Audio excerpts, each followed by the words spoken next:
Funk babies, what do it do? It's your man, 50 grand, Kevin Barnes. Hump Day edition of Outlaw Radio. Honestly speaking, right? A very, very, very powerful show tonight. They're all powerful. I don't know. Maybe I'm biased, right? But I am the militant with a microphone, the mouthpiece of the movement, aka the Negro Whisperer, also known in some circles as the world-class smartass. And like I said before, I'm in the building tonight for another edition of Outlaw Radio. Tell a friend to tell a friend, share the show, share the show. Y'all know how we do. However, I'm not alone. I mean, I know your eyes don't deceive you, so you can tell I have a pretty healthy panel tonight. But let's get it cracking tonight. Mr. Carter, how you doing? How you doing, my brother? Hey, I'm well. I'm well. How's everybody else out there? Welcome to Outlaw Radio, where we talk that talk and we definitely walk that walk, raising vibrations and elevating thought. Y'all better come on in. I'm trying to tell you, I am the black woman lover, the black man's brother, the culture, teacher, hood healer, the ghetto witch doctor. Hey, mama, there go the CMOS, man! Yeah, let's get this shit cracking, y'all. There we go. There we go. Support black business. Support black business. Support black business. I got that boy Fonzarelli in the building tonight. He missed Monday's show. He was having some automobile issues, which is to be expected when it's this cold, right? But Rail is back tonight, live and in 3D in the flesh, right? Rail, how you doing tonight, my brother? I'm good, man. Grateful. I'm still having them issues. It's a electrical problem, so you know how them be. So they the first issue was my alarm kept going off every time I start the ignition. They fixed that, but now my signal lights ain't working. So now it's drivable, but I didn't want to drive it because, like, the mechanic told me to just cut on my hazards when I need to change lane. What? I'm like, yeah, I can't tell the cops that. That's both ways. That's both tell ways. the cops the mechanic told me to put on my hazards. Oh my God. So I'm still out here in carless for a little bit, just thugging through the week, and then I could put it back in the shop, and hopefully they get it right this time. Okay. But hey, I'm here. I was able to walk where I needed to get to, so I still got the activity of my limbs and in my right mind, so I'm doing good. Man, ain't it a blessing? Ain't it a blessing? But I mean, have you checked your fuses and all that just to make sure? Yeah, they pinpointed it down to it's either a short in the in one of the sliding doors, because I got a van, a Honda Odyssey. Okay. So it's either short in one of the sliding doors, or it's a short, and they said a fuse box that got everything going into it, because my anti-theft is integrated into everything. So my God, it's wild, man. Yeah, when you have an electrical problem with one of these newer vehicles, man, it's hell to take to the captain. I'm glad you still were able to kind of, thug it out like you said and get with us tonight, because this is a show I think you will enjoy this show. Okay. It's honestly speaking. And so we'll get into that, get into a lot of stuff, right? Which we always do. But off top, first and foremost, I have a very, very esteemed guest. I always talk about how he's a friend of the show. And I'm very happy to have him here tonight. And I will allow this brother to tell you who he is and what he does. So, my brother, you have the floor. Thank you, sir. Can you guys hear me? We can hear you. It's a little low, but we can hear you. All right. I'm the city attorney in Milwaukee, Terry Spencer. It's always an honor and a pleasure to be here, and I'm pleased that you guys welcome me when I come. Just for the record, I stay in the basement, so I'm one of the original outlaws. But anyway, I'm the first black city attorney of Milwaukee in this history. And being that, I understand that quite a few people don't know what the city attorney actually do. And someone questioned me the other day. Someone had text or posted on Facebook the best black city attorney that Milwaukee ever had. Then a gentleman came back and said, well, what makes him the best? And the other guy came back and said, well, we only had one, ha, ha, ha, something of that nature. But, I ingratiated the gentleman to let them know that it would be important first to do a little research to understand exactly the functionality of the office. And then I'll tell why I am not only the best candidate for that office, but the best qualified person for that office. Okay, so I want to tell people, I know it's a challenge to hear Tierman. He's having some issues with his audio. So the only thing we can do is ask that you kind of get the mic kind of closer to your mouth, because I don't want people to miss your message. And then y'all just might have to do something that most Outlaw Radio supporters don't do, is sit still and listen. Is that better? Because it's right there. The louder you get, the better. Well, I'm gonna have to scream it then. How about like this? It sounds better like that. Better, a little bit better right You, there. you know, and I apologize. Had I had I been prepared, I'd had this other phone charged where I don't have a issue with this earpiece. But at any rate, let me go back over and talk about what the city attorney office does. First and foremost, you'll hear a whole bunch of folks. I have an opponent running against me this term, and you're going to hear them expound all kind of imaginary stuff that a city attorney.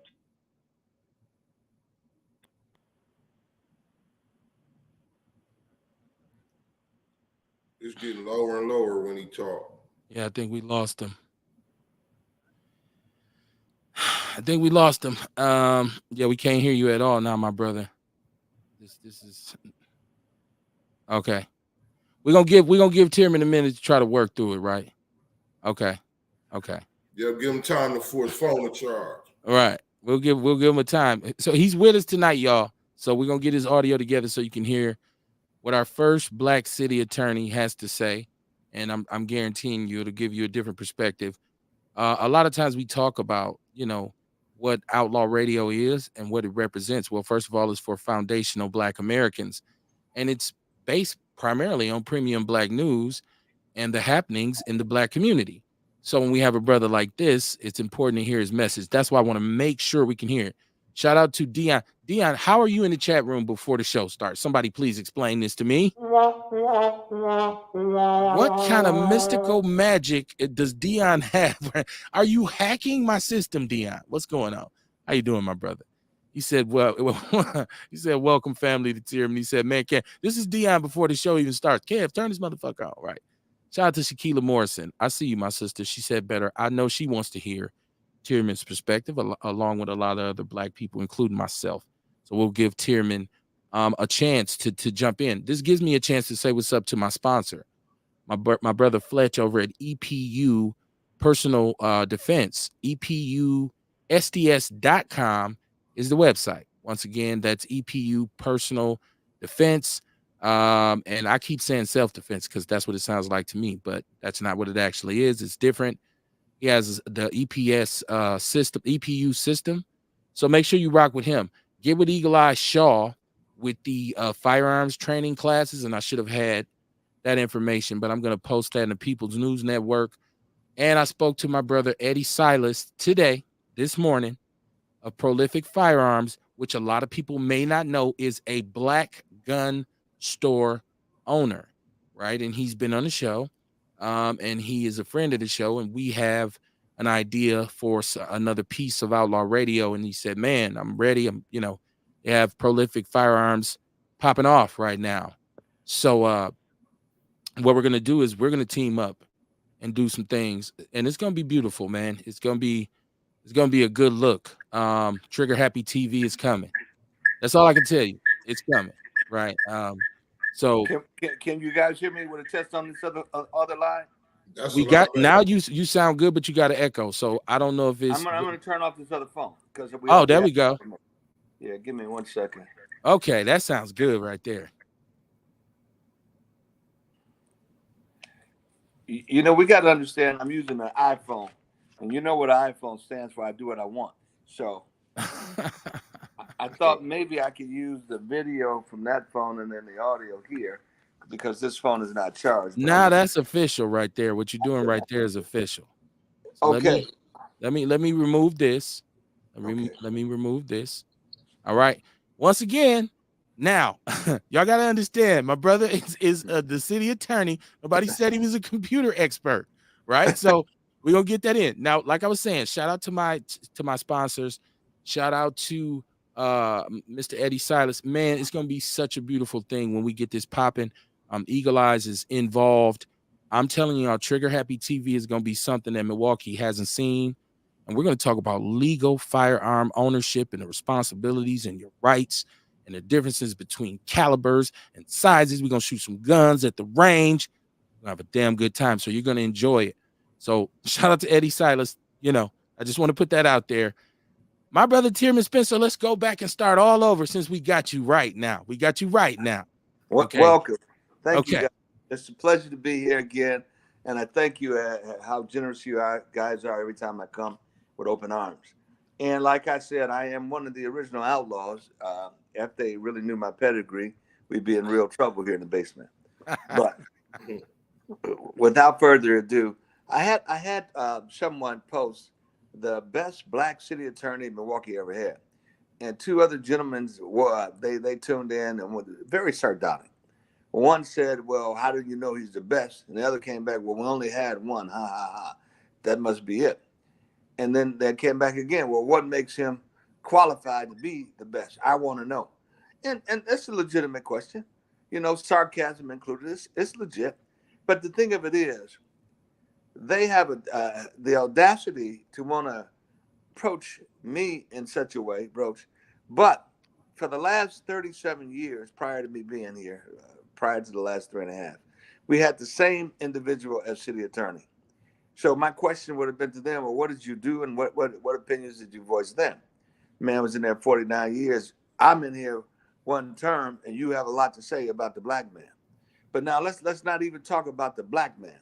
Let's talk about the qualifications of the man. But before we talk about the qualifications of the man, let's talk about the office. What does the city attorney do?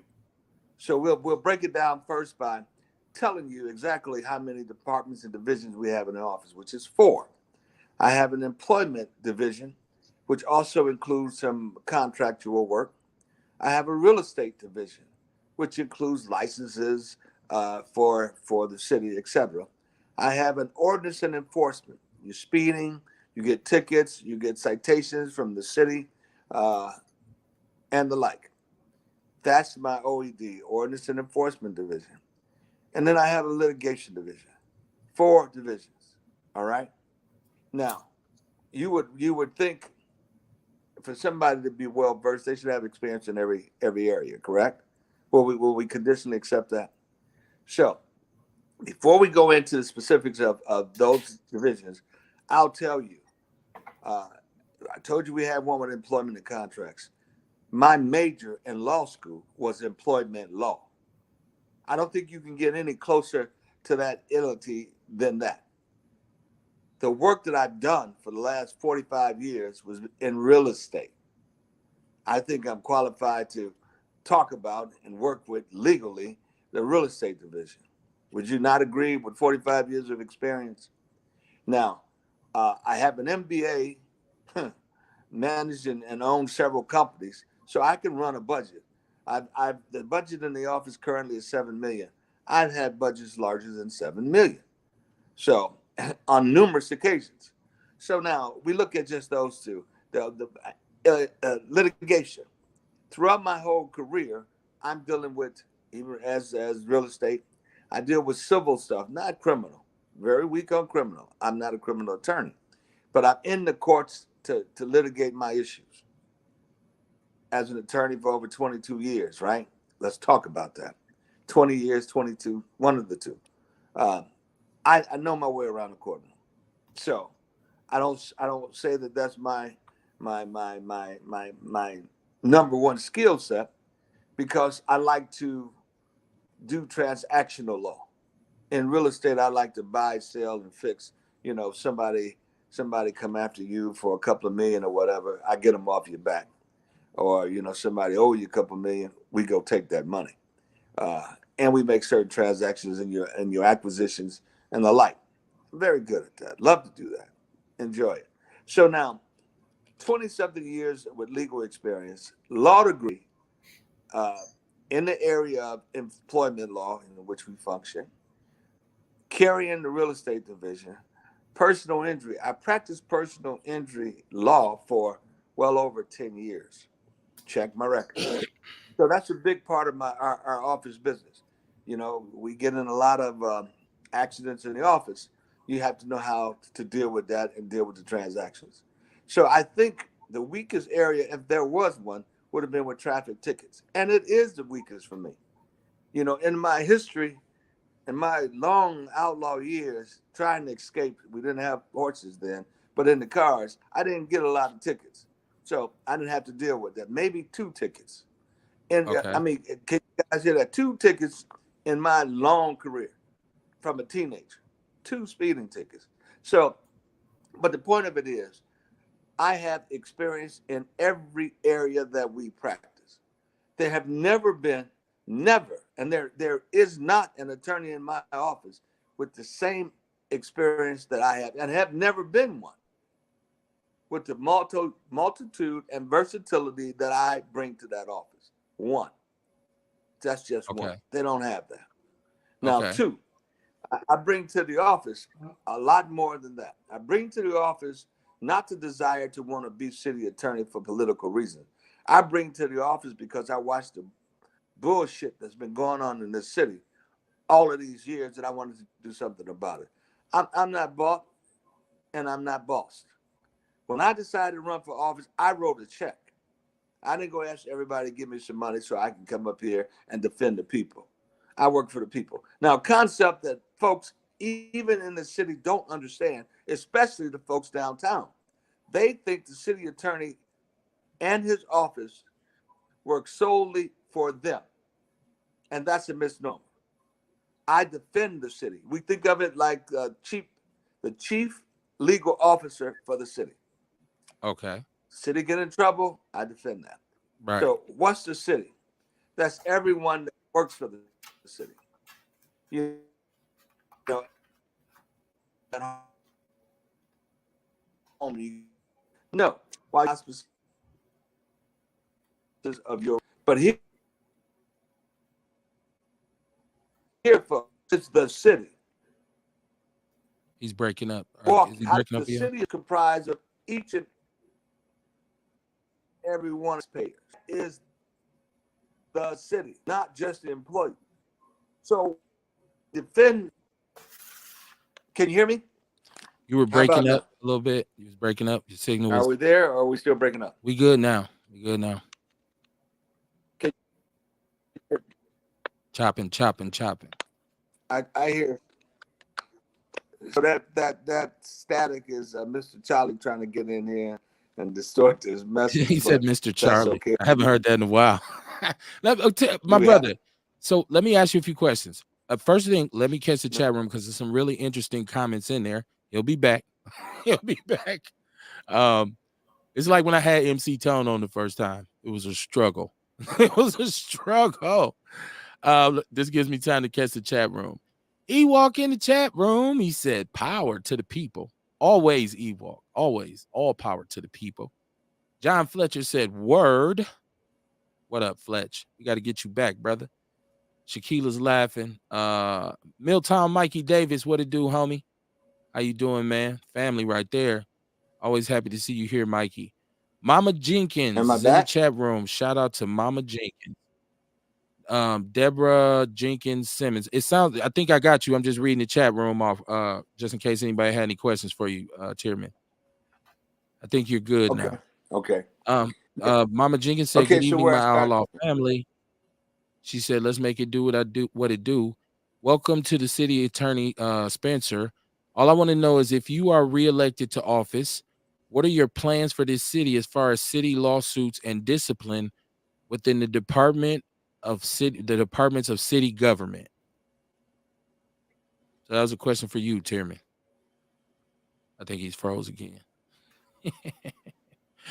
MC Tone is Yeah. Okay. So understand. Since for the last.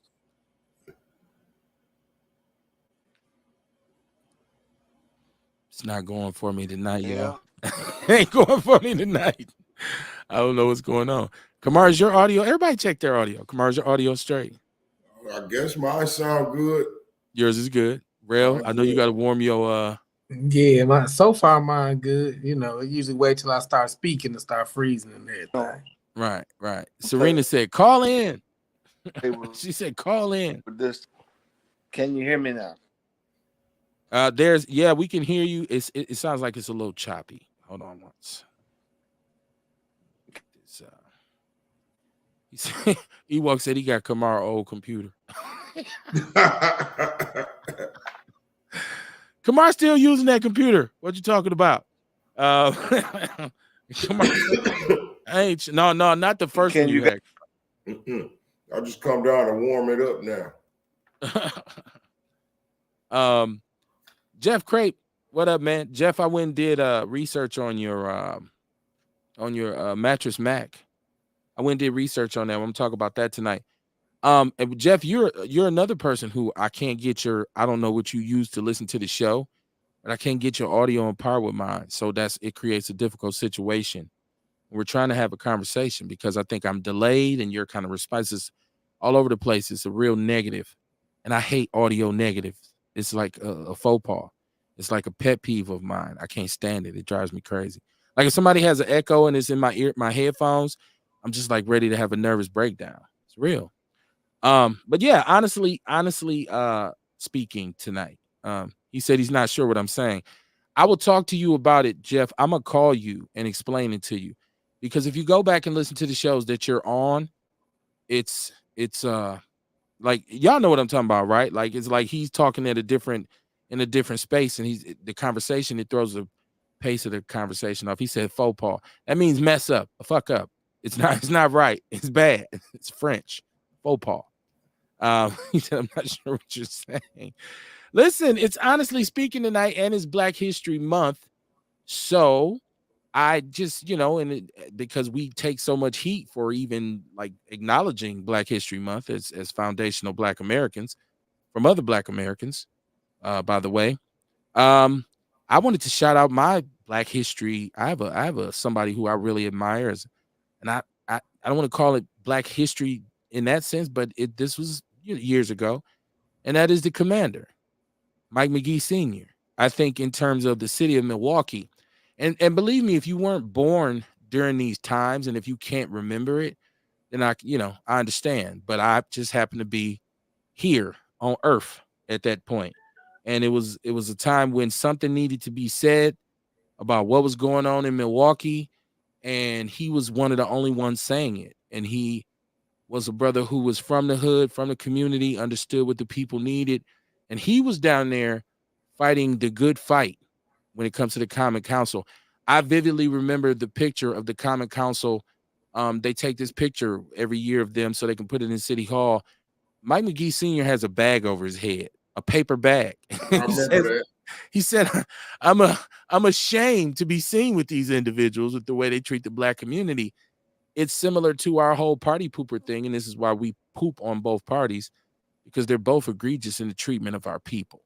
So yeah, I mean, and Serena, you just reminded me of something. If you recall a small little television show called Jerry Springer, I believe, Mike McGee was the first person to fight on there.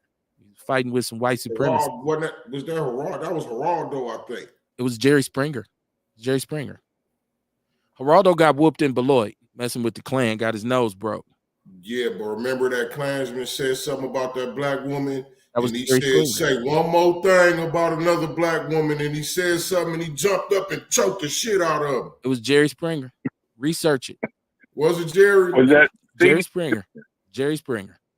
That kicked the fighting off on Jerry Springer. Now we brought my brother back in on the phone. Let's see if the phone can do him justice. Y'all seen his face. Y'all know who he is. Okay, so my brother, I want to give you a chance. Can you hear me, Tierman? Loud and clear. Sound a lot better, right? Everybody agrees. Everybody can hear him, right?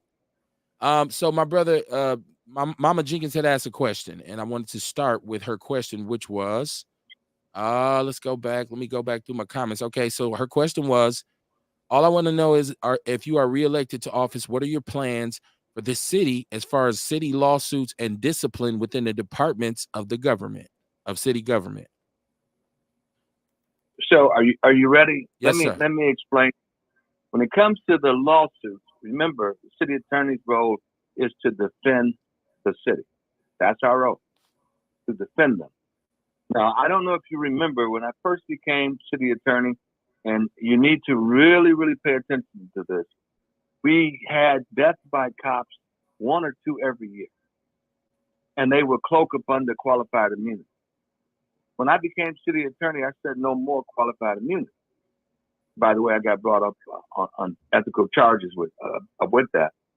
But the result was, since I've been city attorney and since the posture has been what I just stated, we have had no deaths of young African Americans or melanin skinned children in the city by officers encounters. Not a one. Go figure. So now we had maybe 68, 70 million dollar worth of cases that's been on the books 10 or 15 years. And that has nothing to do with, and God forbid, you get arrested, you want speedy justice. Most black folks didn't get speedy justice. I'm still clearing some of those cases. But we've been wiping them off the books. Some we've been winning. But you can't win a case when when you're guilty. When the facts are such that you can't hurdle the facts. I mean, I can't get past the fact that I knock you upside the head with a stick, shove a baton up your rectum. How can I say it was a figment of your imagination that it happened?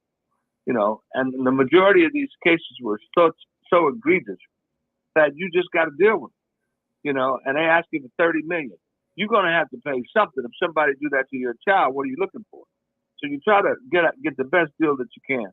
But these are the kind of things that we're facing. I mean, cases that the facts is not speaking in favor of the city. So I have to shift the policies that I can, and I'm not a policy maker, but to let them know if you create a crime or you create a harm, you're going to have to stand up for it. Once I've taken that position, things have changed. Are you still there? Yep, I'm listening. So what am I going to do? I'm going to continue to vigorously go after the wrongdoers. I don't care who you are, city employee or not. But now let me tell you something that they've done. The council have created an office called the Office of Inspector General that works for them. And instead of holding them accountable and policing them, they've been coming after the city attorney's office. If you look into the news and look at stuff, they come after me for parking my cars in the building I used to own. Instead of the behavior when the council people are violating the law, doing the illegal stuff, not criminal, but illegal stuff. There's no mention about it because they own it. We're going to do something about that in this next election. Once we get past that, we're going to see about putting a real office there and removing it from up under the auspices of the clerk, because now it's a tool that's used by a few white common councilmen. Need to change, as they're at their discretion. What I'm going to do is continue to work that I've been working vigorously, openly, challenging the corrupt political posturing of the council. I go at it. And it's not just one way or another, but you got to understand something too. Now here's what's strange and what's different and slightly difficult. If I am your attorney, I got to defend you vigorously. And I can't take in consideration any guilt. So you got to understand that. So here you're creating all these problems and you work for the city, you're a council person. I got to come in and defend you, my office. We have to. I don't have to be in furtherance of a crime, but you're entitled to a vigorous defense. And so how I deal with a lot of that is you are entitled to that defense. It doesn't have to come from me. I have to make sure I provide it for you, and I do that. Okay. So there have not been a history of a city attorney that has been going head to head with the council people for their wrongdoing until. What was the second part of the question?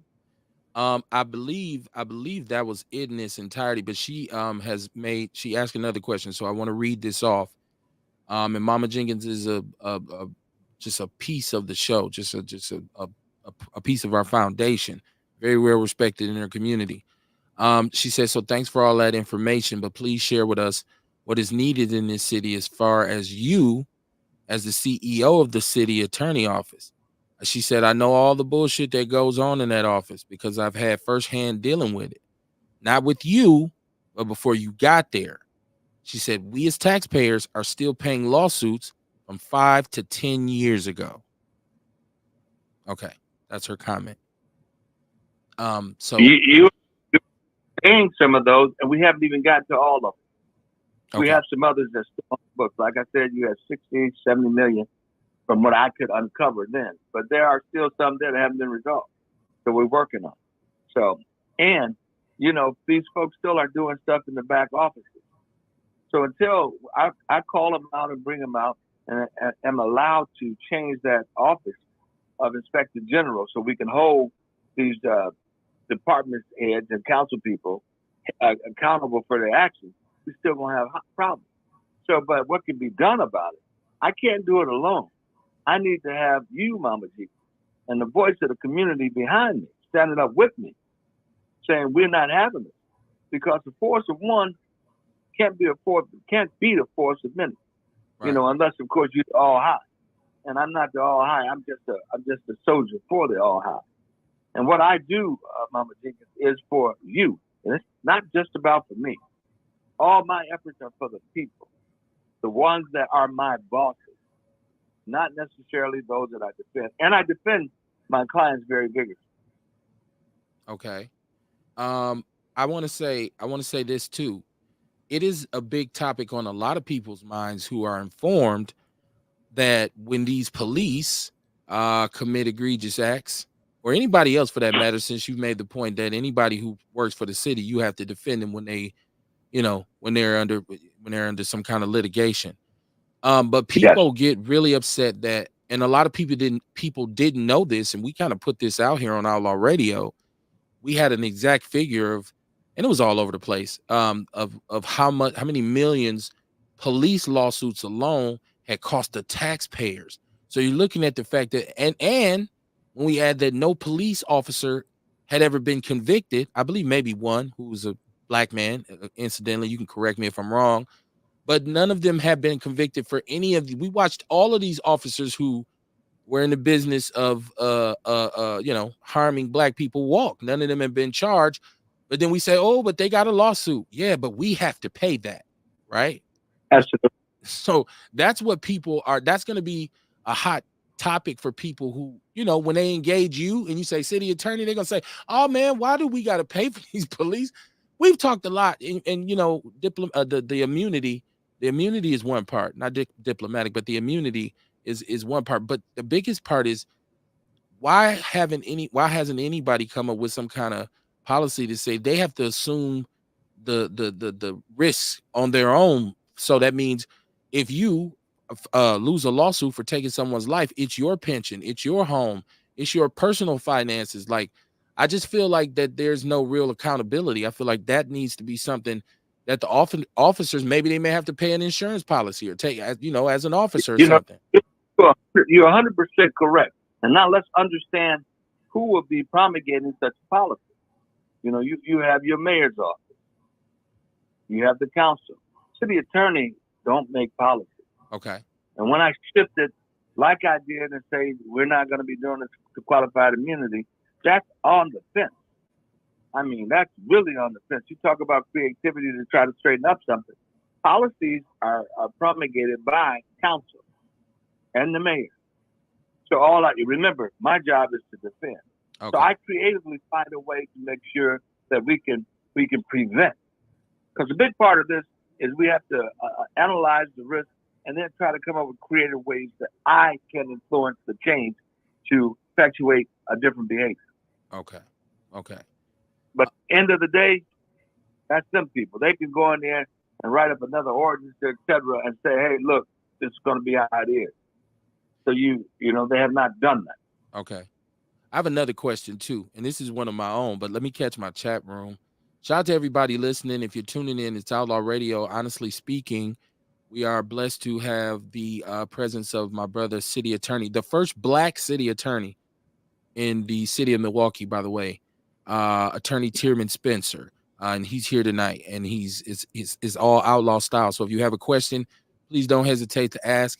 Please be respectful of the platform. Y'all know what happens when you get disrespectful, right? So we're going to be respectful. Now, Mama Jenkins said, thanks. I'm Sharon's sister-in-law. Shout out to Sharon Evans. She said, what's going on, Outlaws? My sister is the Hump Day edition. We got Brother Tierman Spencer on here. Beverly Williams, shout out to my sister, Mrs. Beverly Williams. She said, "Hey, Kev, no comment for various reasons. My voice is stifled for legal reasons." Oh, okay. Uh, she goes, Miss Beverly goes at the powers that be. So I'd like to know what's the goings on with who got you stifled, my sister. Can you talk about it? Mama Jenkins said, not only do we have that office defending them, but we pay an outside attorney for their behavior while in uniform for breaking the law. Okay. Double bubble. Was she have an understanding of that? Go ahead. Yeah, Go ahead. we pay outside attorneys, and you really have to talk to me personally. When we go and get an outside attorney, don't think we're doing the city an injustice. Believe me, when I do that, I'm doing you and me a service. Now, I'm gonna say this in such a way again to understand it. I still want to be a city attorney. I want to have a law license to practice.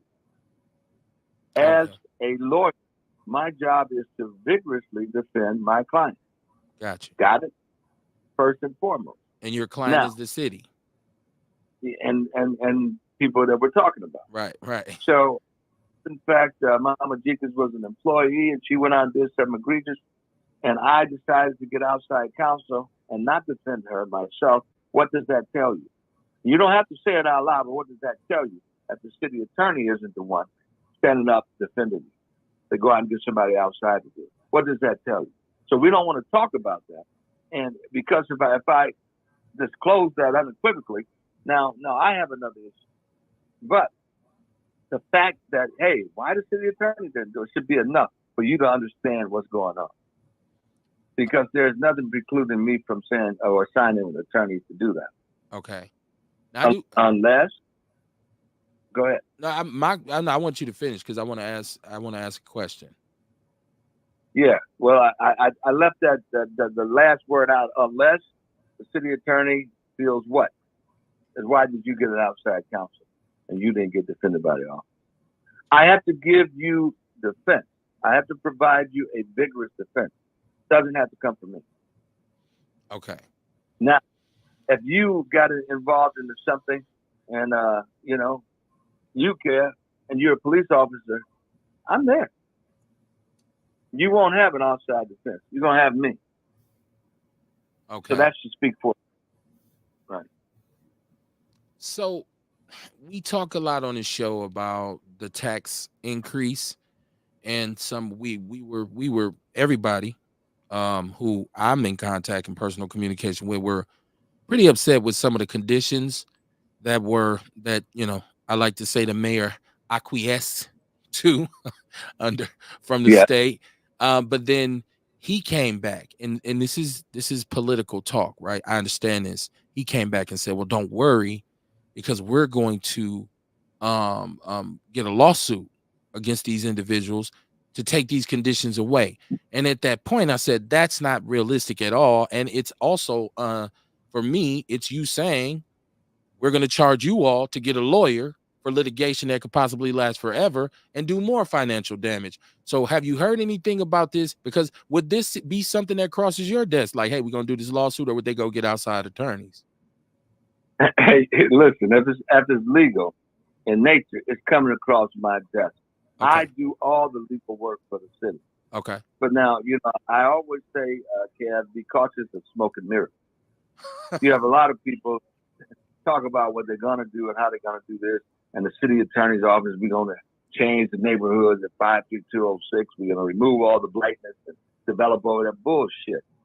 But that's what they're going to have a platform on shit that they cannot and will not do. So you have to be able to filter through the smoke. And as you call it, your gut told you exactly what's what. So it speaks for itself. Okay, but even though he said it, and it was like you said, smoke and mirrors, is this even something that they said we're gonna do, or did he just throw it out there like I was under fire? I didn't know what to say, so I just was he just popping game? Was it game? Was sometimes you gotta use a little game, like, hey, check this out. Don't worry, baby, we'll take care of that. Was it that kind of thing? You can't call the man a liar because I'm sure he might have said that. To whom and in what form is another question. But things get said. But is it realistic to assume they'll get done? And then I think you don't even have to look at, do you think they'll get done? You ask yourself the question, why did it happen in the first place? So, you look at preventative measures and you look at trying to be solution oriented instead of trying to govern by the seat of your pants. You got to move forward. You have to have an understanding of what you're moving into. But again, like my phone doing what it done, Mr. Charlie can interfere when it feels like with my phone. So sometimes Mr. Charlie can tell other people what to do. I want to talk about Mr. Charlie too, because this is Outlaw Radio and we often address Mr. Charlie. I want to talk about Mr. Charlie, but let me catch my chat room. I love my chat room. These are the supporters of Outlaw Radio. I wish sometimes they'd be more vocal and call in, but it is what it is. Absolutely. I appreciate it for what it is. Shout out to Shabaka St. Core out in Sin City in Las Vegas. How you doing, my brother? Jeff Crape has a question. He said, and let me read the other comment, and I'll get your question last, Jeff, so he can answer it. Shabaka says, we appreciate you, Mr. Barnes, for coming on Shabaka's Black Experience Enhanced on our last show. We pulled a sheep's clothing off a wolf. The name of that draft episode was Hypocrisy.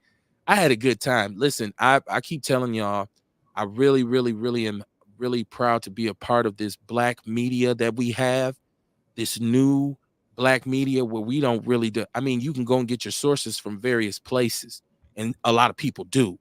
But just to be able to have our own narratives on our own platforms, we don't have to get as my brother called him, Mr. Charlie, involved, right? Like we can talk directly to each other. So I really enjoyed being on with you guys last night, and it was a very interesting conversation. And I had to just kind of, I was going to just listen, but I had to come in because, some of the stuff that was being said, it was worth a response. So shout out to you and Shane Kruma out in Denver for having me on. Jeff Crape. So his question for my brother is, I have to ask, do the guilty and innocent get defended equally? He said, straight question, no bias. That is Jeff Crape, who's from Milwaukee, but now in Houston, Texas. So do the guilty and innocent get defended equally? That's his question for you, my brother. Well, there is no such thing as equal. First of all, we have to conditionally understand that no matter how you try to measure out this, there will never be a balance. But if you are an attorney, you swear an oath to defend your client vigorously to the full extent. Okay. So when you have a client, don't look at your client as guilty or innocent. So it's your client. Okay. But I told you earlier, I'm not in furtherance of a crime. So if I know you've done a crime, you're going to get a defense, but it won't come from me. But I'll make sure you have other defendants. Got you. Okay. So you're not going in saying, I'll take this one. You're going to say, nah, I'm going to get somebody else to do that, right? Absolutely. Okay. So, and then we talk about Mr. Charlie. I can open the Journal Sentinel, and I think people have to understand who owns the Journal Sentinel, and you have to understand the type of journalism that is presented. And I think they've been sold, but they were at one point a Hearst publication. And if you don't know who Hearst is, go back and do the research on him being the creator of yellow journalism. I'll let you do the legwork. Go look it up. And then shout out to James Cowsey, who writes some good stuff in there sometimes, and I share it in the People's News Network. But I can open up that newspaper and see all kinds of, I call it slander. I call it attacks on your character. I call it them trying to portray you in a certain way. And you've been under attack from the day you got in until they probably cooking up something right now. And I do believe they are. So let's just talk about that right now. Let's talk about the backlash you've received from, for all intents and purposes, being a maverick. I like to use the word maverick, but let's talk about the backlash. So one thing I will say that they have been consistent with what they said they're going to do. I get in the office, my first day in office, I get a phone call. On a phone, I don't even have a number. From their reporter, Dan Bites. Tell me he's coming after me.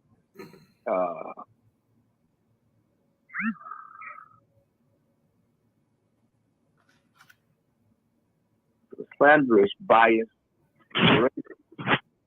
Good afternoon. Yeah, hold on, Michael. Can you guys hear? I can hear you. I can hear you. I was just merging. Go ahead, Tierman. No worries. Yeah, so that's the kind of reporting we get. And one thing that you should notice, he goes after everybody black. And the more power you have, he told me, I said, well, what's up with this? He said, because your job and you're very powerful, and I'm coming. So, okay, so he considered himself the vanguard for, I don't know, super right, Christian right, the boys in black, or whatever they call themselves now. He's supposed to be the voice and the vanguard for them. So that's not going to change. And when you start talking about Republicans, Democrats, you start talking about the same fashion, but with a different twist and spin. And they have the influence to buy and pay for the reporting from the folks we talked about. And when you see that, don't be mistaken because you see someone who projects themselves as a friendly, married, nice guy. Shit, those devils are all behind. You know, it's the devil's front that they try to present. So what they don't understand, what most people don't understand, my position is a position, a unique position that I can help people.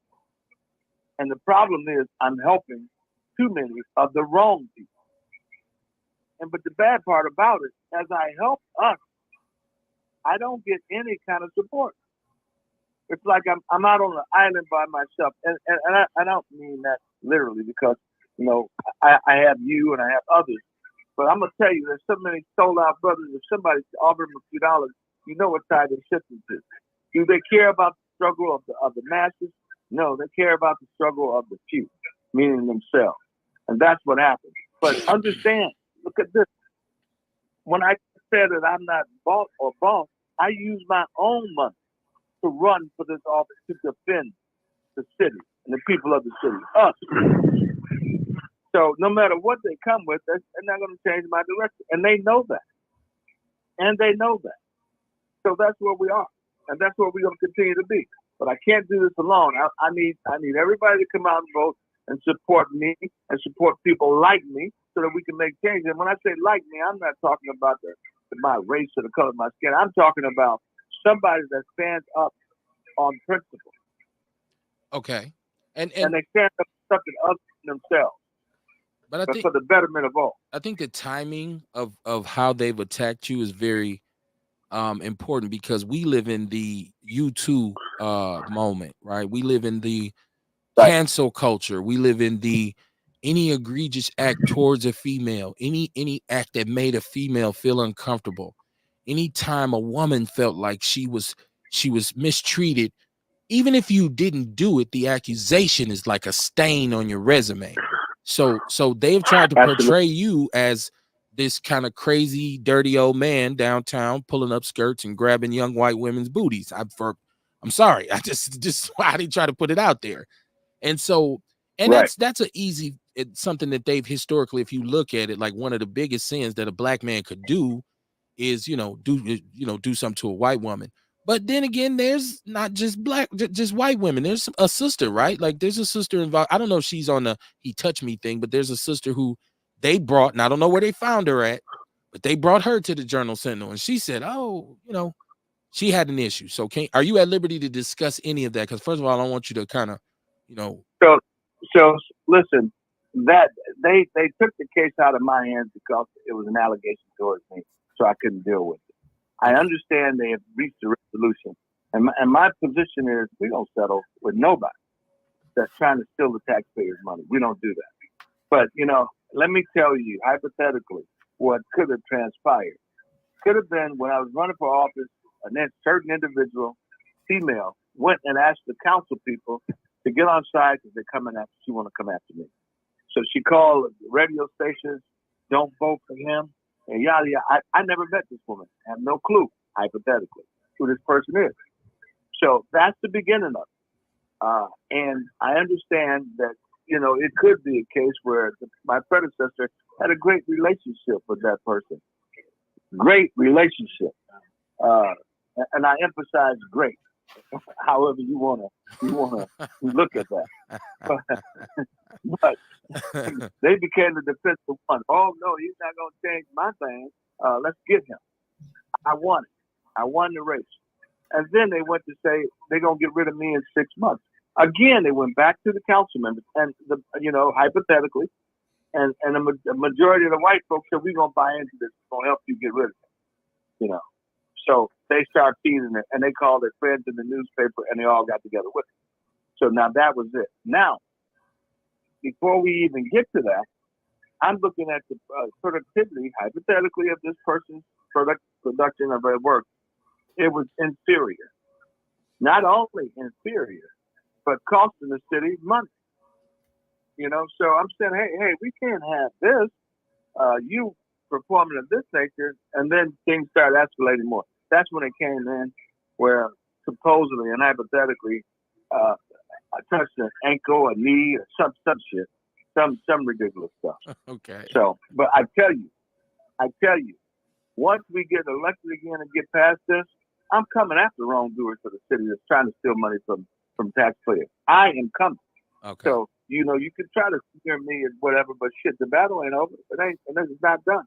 You just have to be wise enough to not to feed into the BS that they try to feed us. Gotcha. And it's coming. So wait for the next one. Now I'm going to tell you, they tried to come up and said I was a womanizer, drug dealer, all of this running.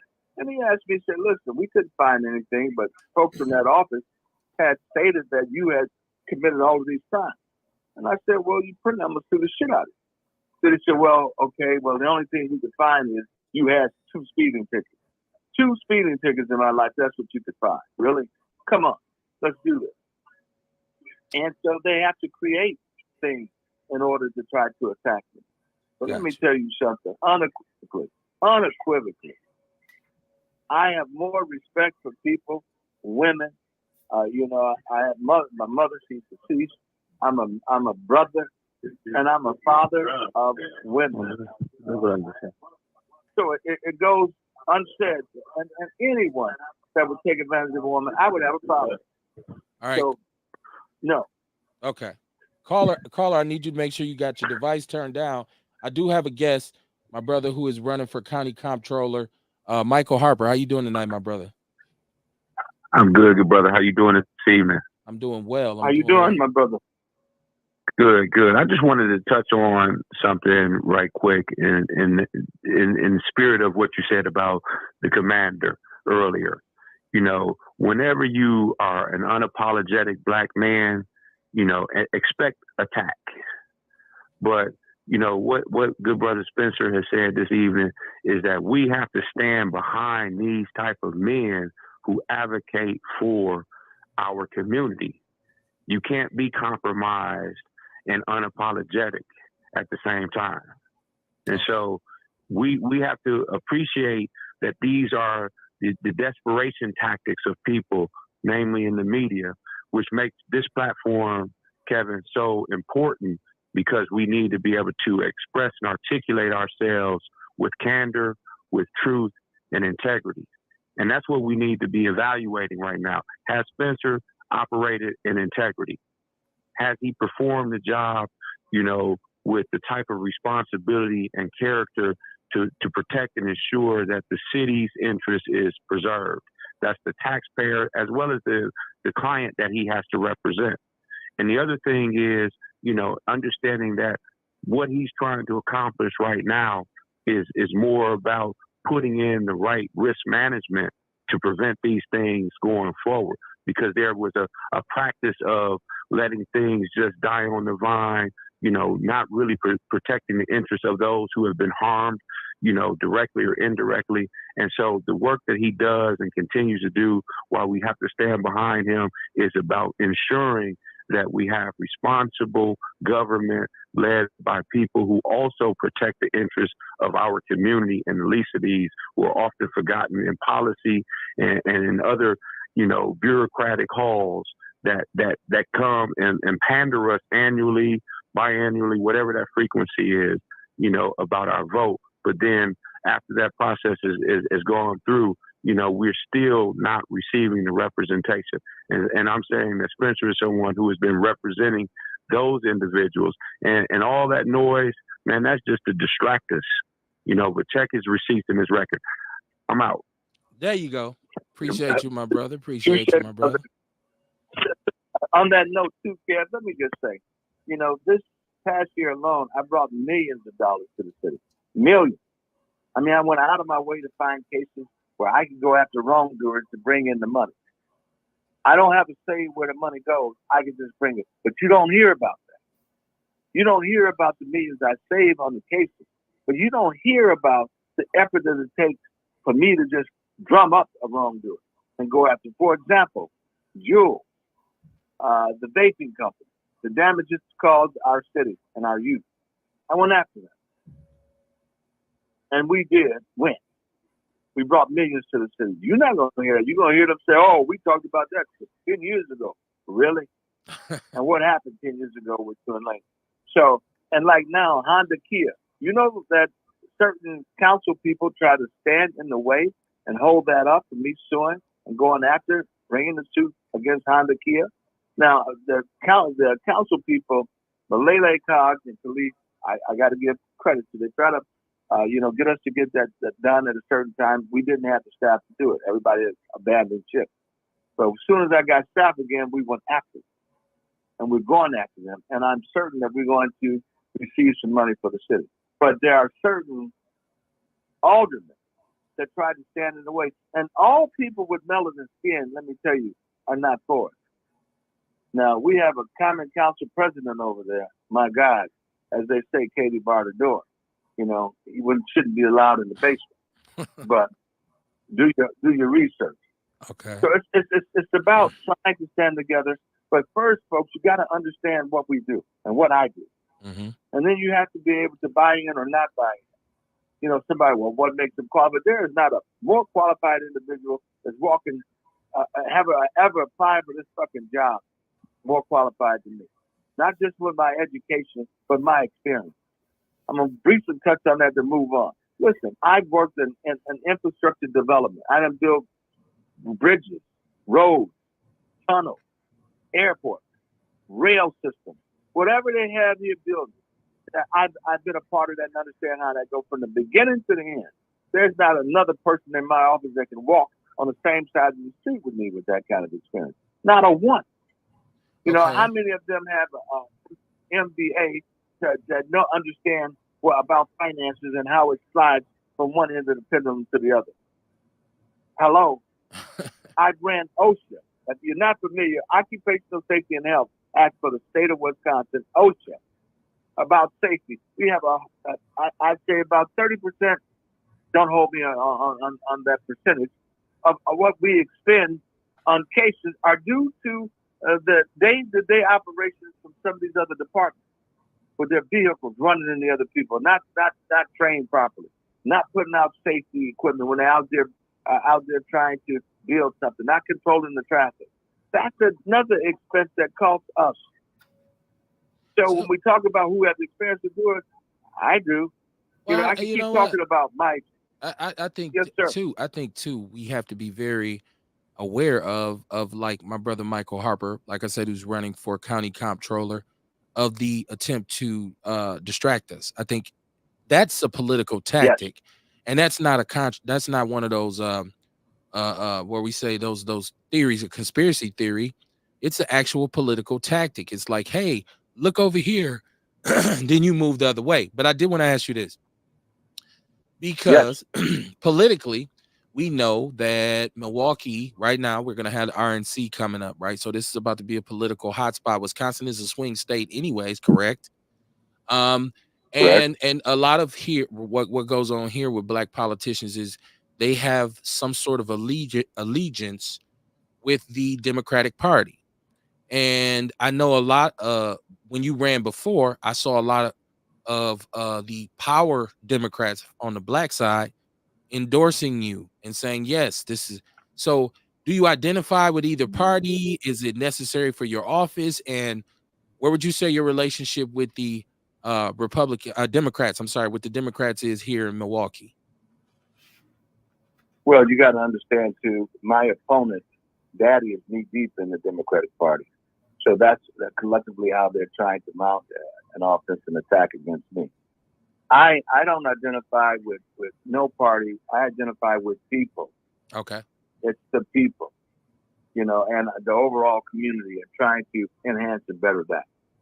So I think that party stuff is just a way of bringing in barriers so that you can hide behind and create problems for other people.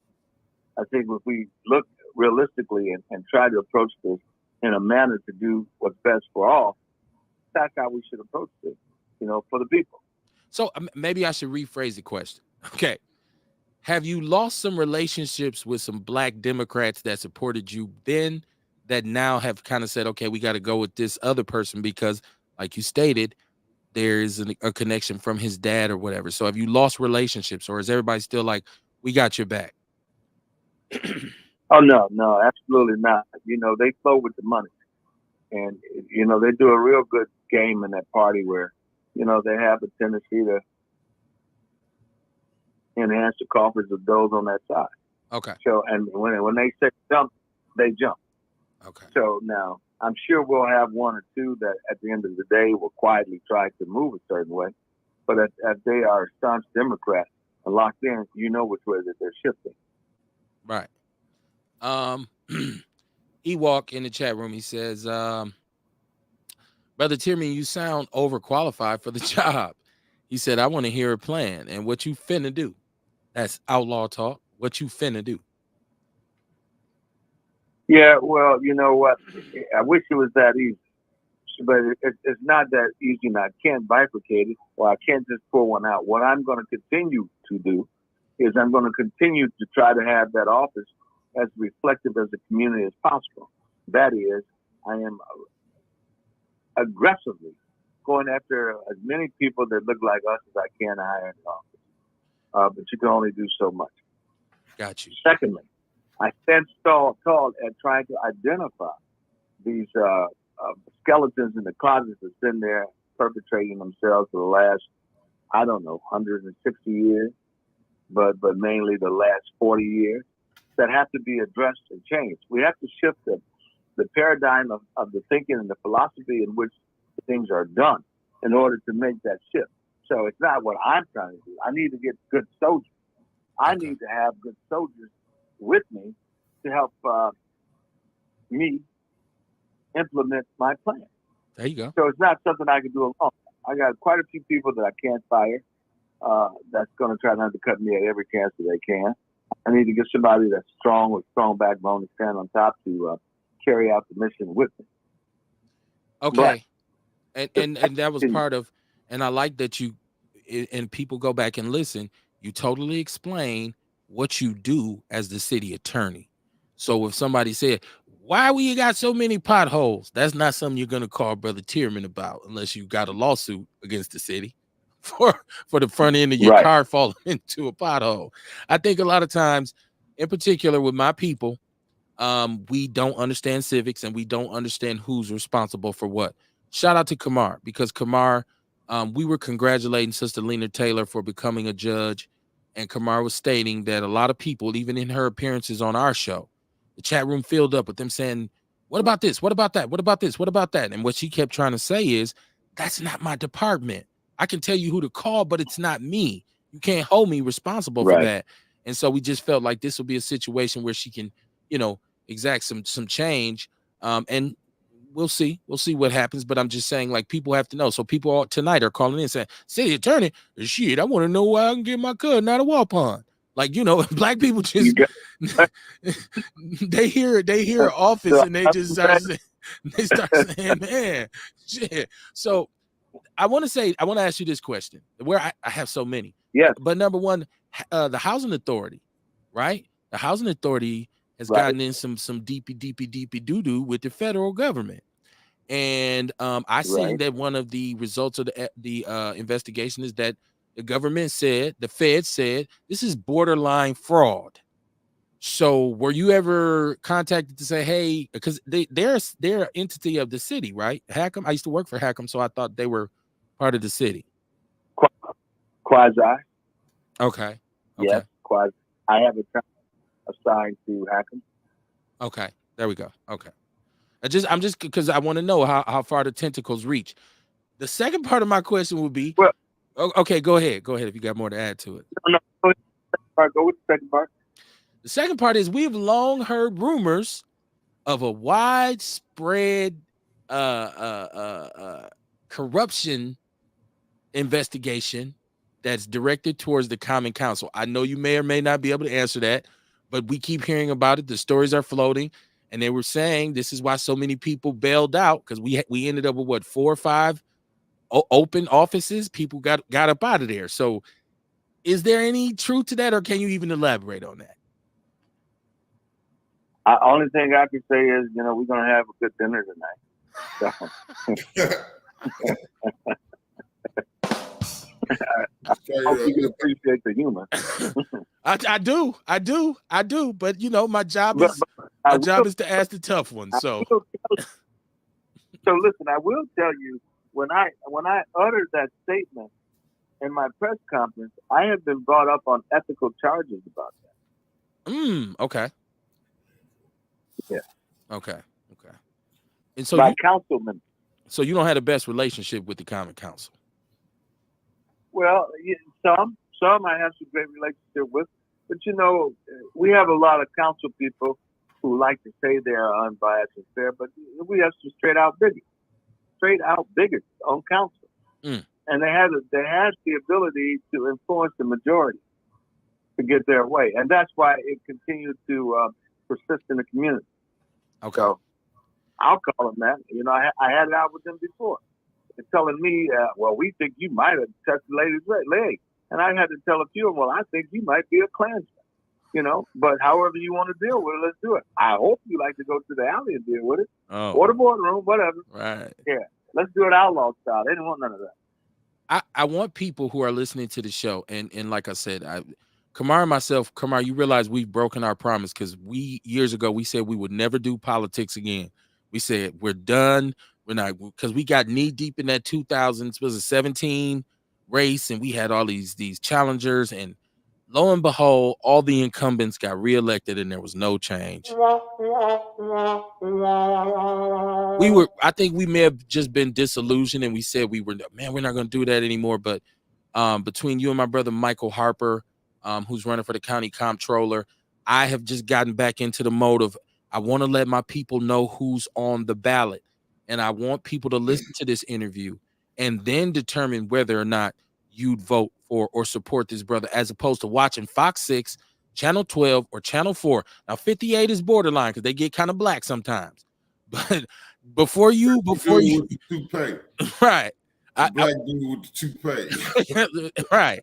I want people to listen to this, and I'm gonna share this show and plaster it. I'm gonna put paint where it ain't, because I want people to hear our candidates in their own words, you know, unedited, unfiltered. I didn't go over any questions I was going to ask Chairman before the show. You know, we're cool, and he's a great brother, and as far as I can see, but I don't, you know what I'm saying? It's not like he said, Kev, you know, let's manipulate the people. He's like, whatever you want to talk about, let's do it. So I want people to take that from this interview. So my brother, like I said, and we talk about Milwaukee being a city of silos. And, you know, unfortunately in this city, we have some black gatekeepers, right? And, you know, they've been in Madison for a while, or they've been downtown in Tammany Hall for a while, and they've built up, you know, some networks. And when you run afoul of them, they don't come out for you like they used to. And I know I asked you this before, but are you feeling the love from any fellow black leaders in this city? Because one of the great things was that you were the city attorney, and DC was the county supervisor, and little buddy was the mayor, and we like, oh, we got all black people. So are you feeling any love from them? Have they come to you and say, hey, we got you, brother? Did little man get a ball? Absolutely not. Okay. In fact, it's been a real serious challenge. You know, they try to cross the street when they see me approaching. When you don't have the backbone to stand up for what you believe in, and the fortitude to move forward, that's what happens. So I'm a renegade. I'm an outlaw.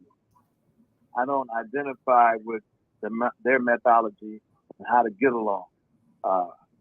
Do what Mr. Charlie say, and everything is fine. I'm not boss, you know, and I'm not boss.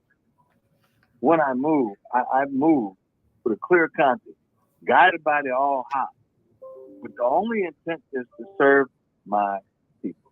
Do what's best for the community. There we go.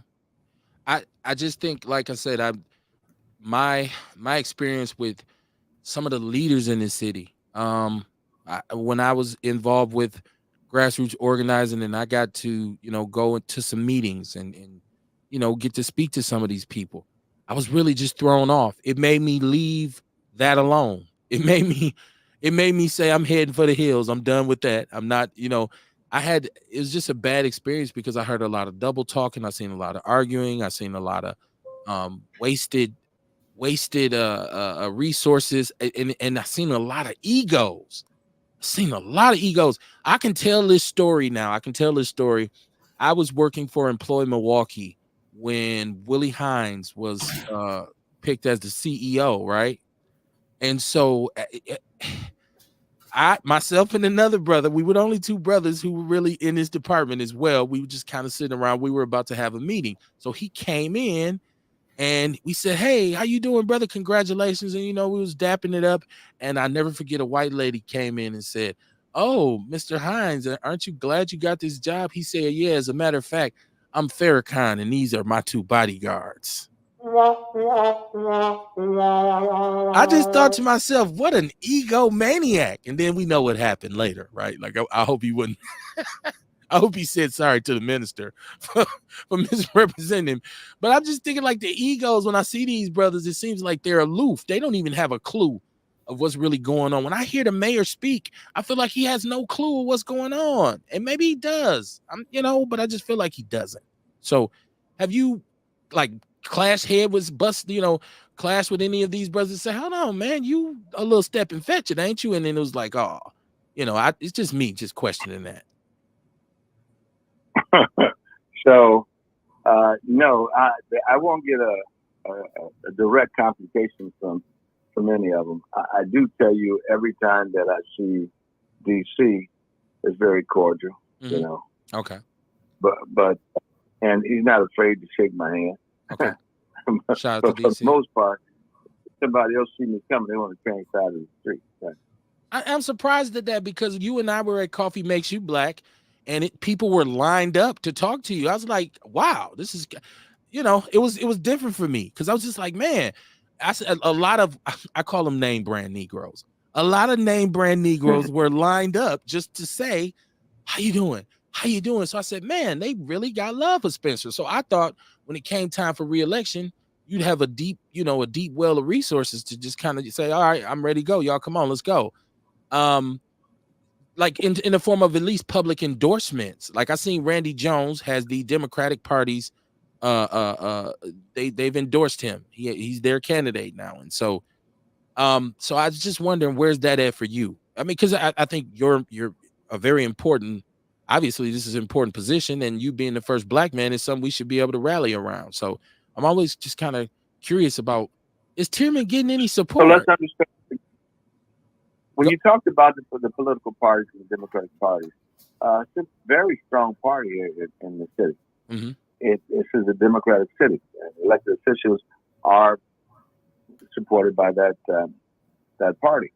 So if in fact the party stays swing one way, what are you going to do if you consider that party your bread and butter? Man. So I get it. Not everybody can stand around. And not everybody believe in my philosophical approach. I call it like it is, man. I give it to you straight. And I don't think you need to interject diplomacy when bullshit is thrown at you.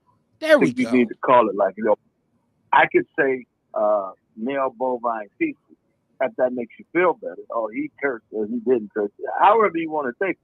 But it is what it is. It's and still bullshit. And I'm not going to. Absolutely. Yeah. So. And I've said that many a times, and my co-host can attest to this. I've said, we don't really need nice guys in terms of our black leadership. We don't need nice guys, affable, user-friendly Negroes. We need some ass kickers.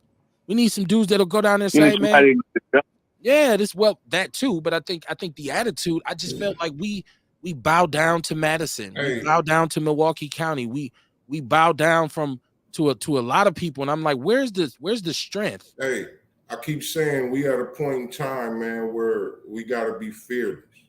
You know, we got a bunch of niggas out here that's gonna tell you shouldn't do that because they gonna do this to you. You shouldn't do this. You better not do that. But like I said, man, we at a time where we got to be fearless. We need people in office that's gonna be fearless to go against the machine. We got to figure out how to raise money so these brothers and sisters, you know what I mean, can fight and not have to take certain checks.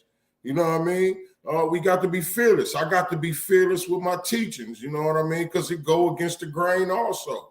You know what I mean? We just got to be fearless in every fucking thing we do. And them the type of people we got to vote and get behind. That's right. That's right. Jeff Crape is in the chat room. He says, how do you have soldiers who don't even understand who the enemy is? I love the civic leaders. I'm learning. Well, once again, I think what we don't know, because people say what you don't know won't hurt you. I think that's probably the most inaccurate statement ever. Right. I think what you don't know absolutely destroys you. Because ignorance is bliss, right? Yes. Hey, that's just how we don't know a bunch of shit about financial shit, and it's killing us. Man, they're in the water, right? But we don't know about the legal process. That's why a brother like Tierman is so important, because if it's a question about the legality of things, like we want to do a bunch of things, like the conversation I was having on Shabaka's Black Experience Enhanced last night was about reparations, and it got into the legality of it. And one brother was saying, well, we can't go back legally and pursue reparations because when we were slaves, we didn't have any rights. So there was no violation. And I think that's asinine. But I said, but okay, well, let's fast forward. Let's talk about after the Civil War ends and we go into Reconstruction.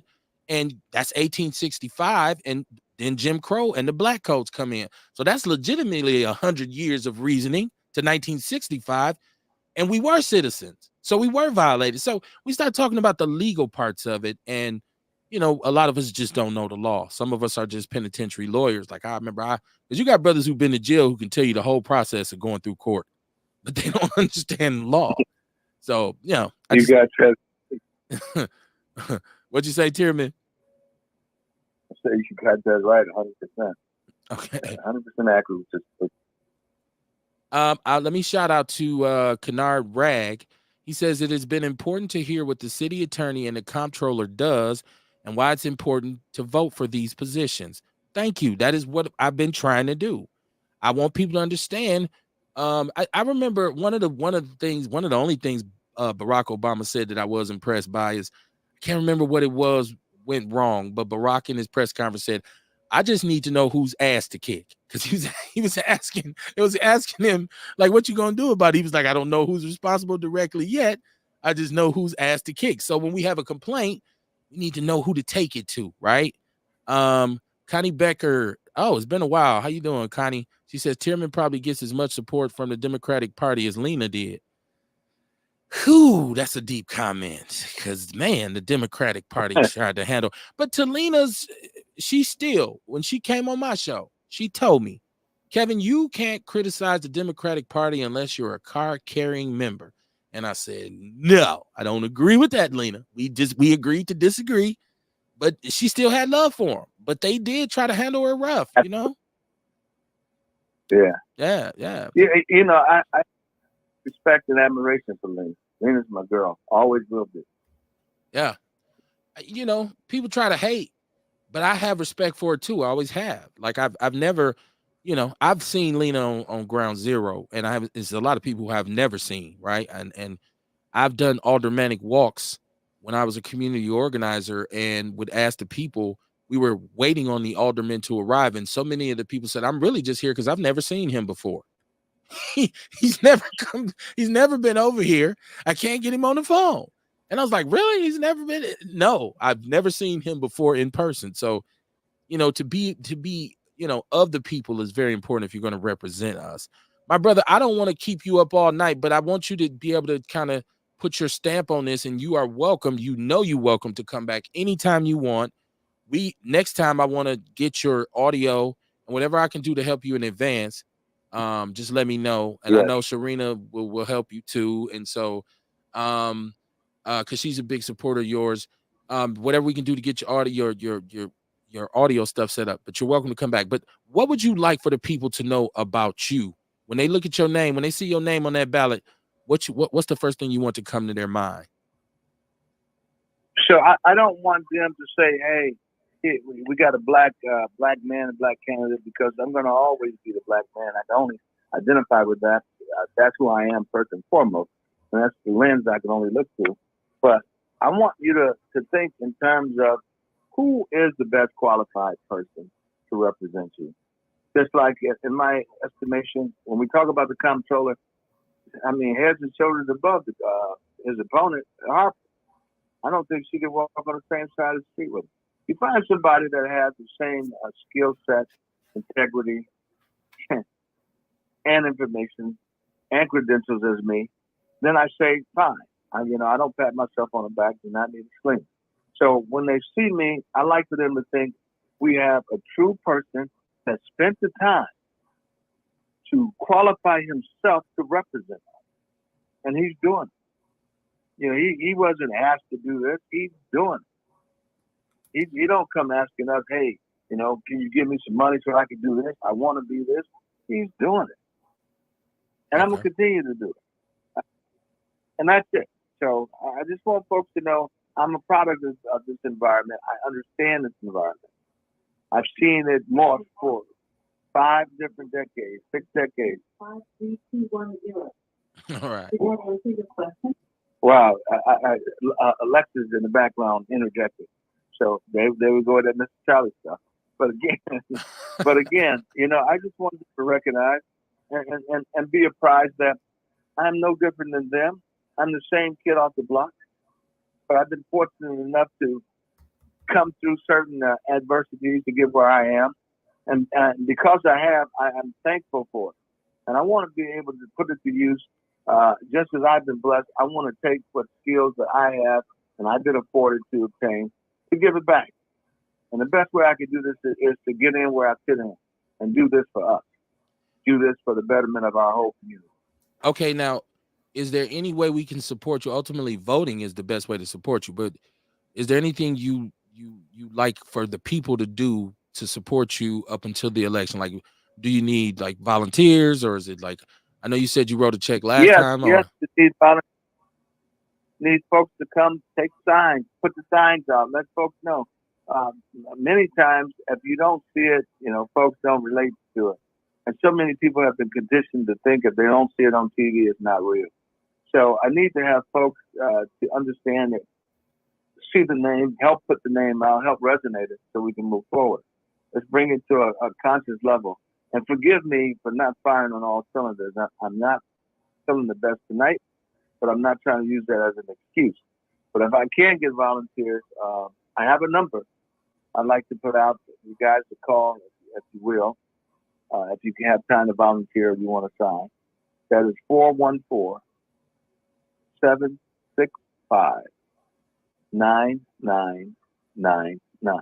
Okay. Again, 765-9999. Is there a place we can get? Because I want some signs for my yard. I want you and my brother Michael, because I have a Trumpster who's a neighbor, so I'm gonna enjoy just putting these down and then looking out the window to watch him, because I know that Trump flag will go back up. So how can we get me too, because I'm in the middle of all these Jews. You sure are, Kamar. You sure are. So I want some signs too. All you have to do is call that number.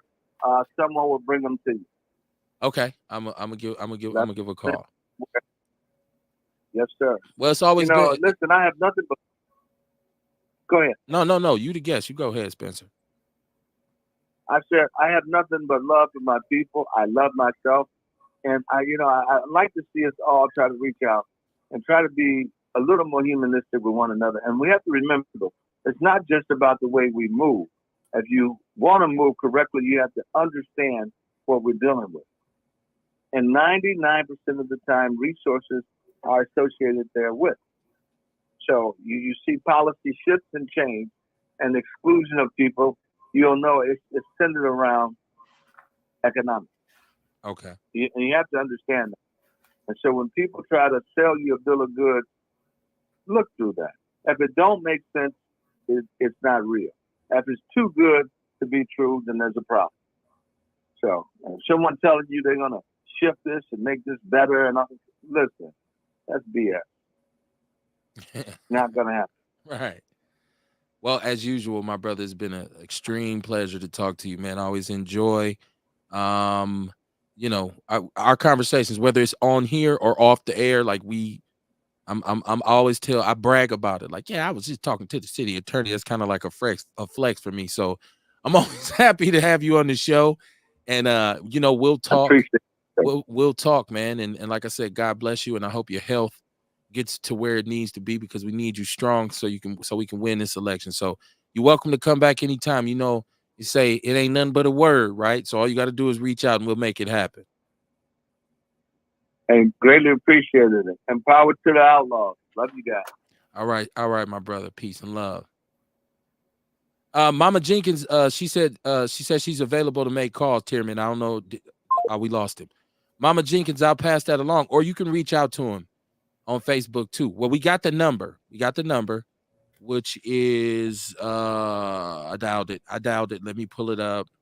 414-765-9999, Mama Jenkins. 414-765-9999. So you can contact him if anybody wants to support. Contact the brother.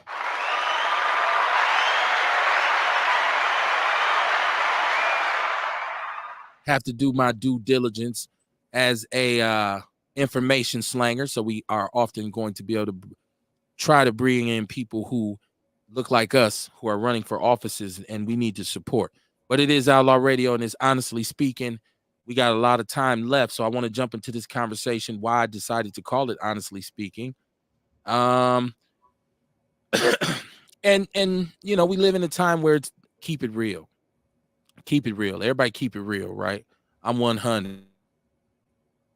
I'm an oracle. And I don't know what a lot of people think the truth is, because I think the definition of truth has become subjective, right? I think people now put a twist on it to say this is my truth, right? I don't think people know what the truth actually even is no more. There's so many influences from the media, from people from the powers that be that will tell you what truth is. So I want to talk about what truth actually is. So let's get that going. What you say, Kamar? I don't think people know what their truth is when they say that. You know what I mean? Because really, when you saying your truth, like if I say this is my truth, that means I may not have all the information. This is just all I know.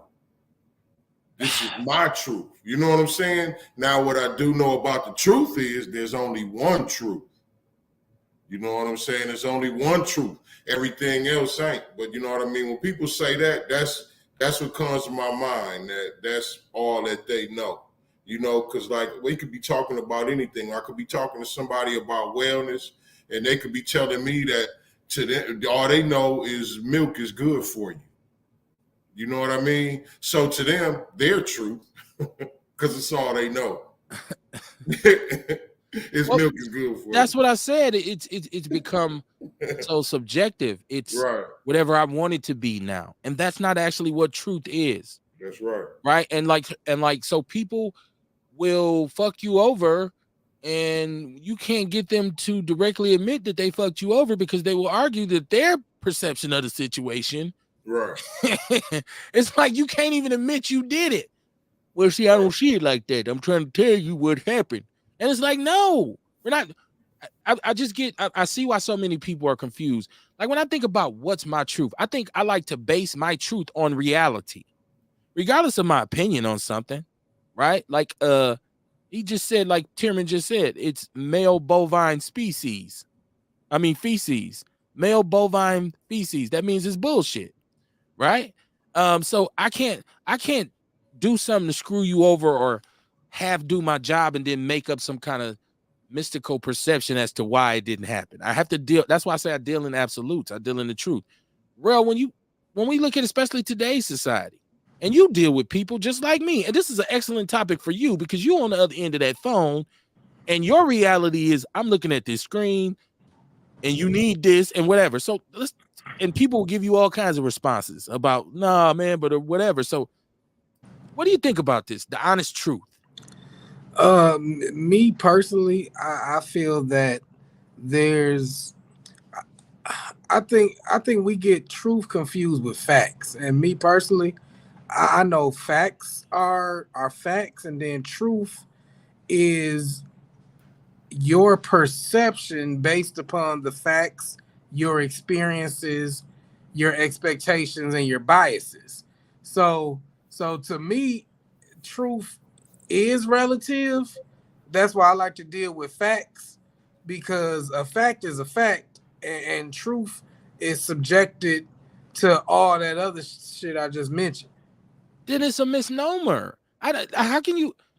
How can you separate? I think the facts are the truth. I think that's where the truth lies, is in the facts, right? Like, I don't, anybody who tries to separate those two things, right? Like, if you say, well, here's the facts, and you say, but no, right? No, listen to that, sound like game to me, right? That's but So care, think about it like this. Every time somebody say that to me, if I spit bare facts to you and you say, but think about it like this, I'm knowing you're trying to put a spin. We call that getting spent in the hood.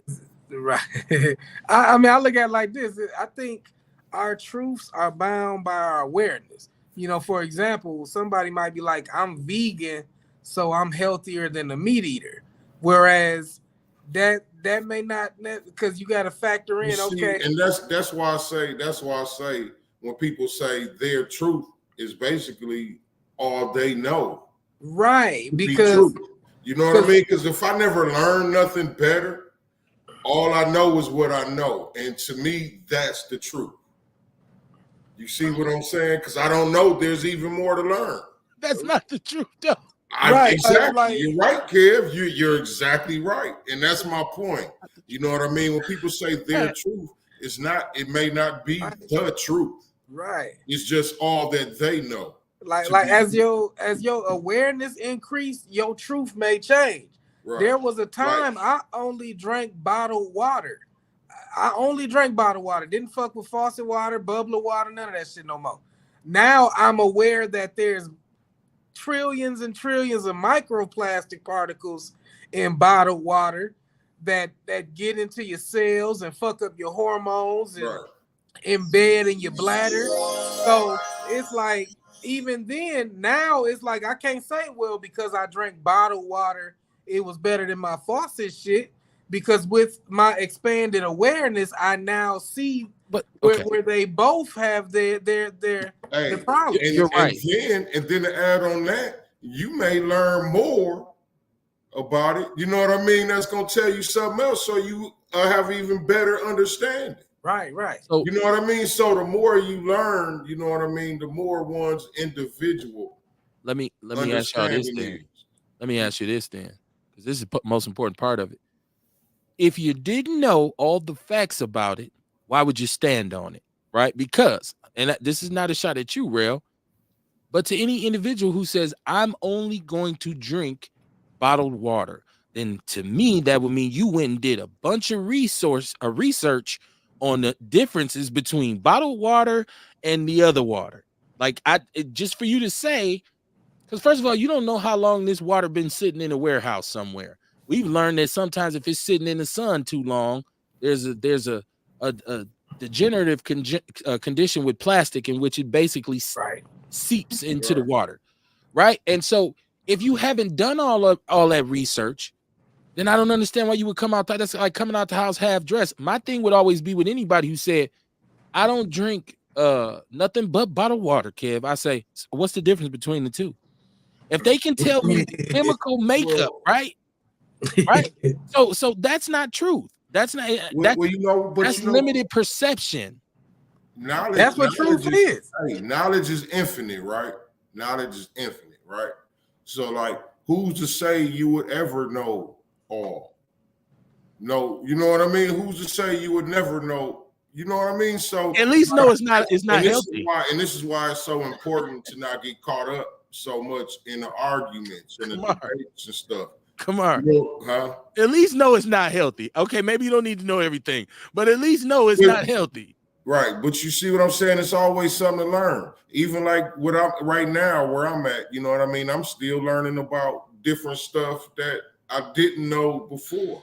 Okay. You know what I mean? So it's almost like my truth is expanding. You know what I mean? What I know is expanding. I don't call it my truth.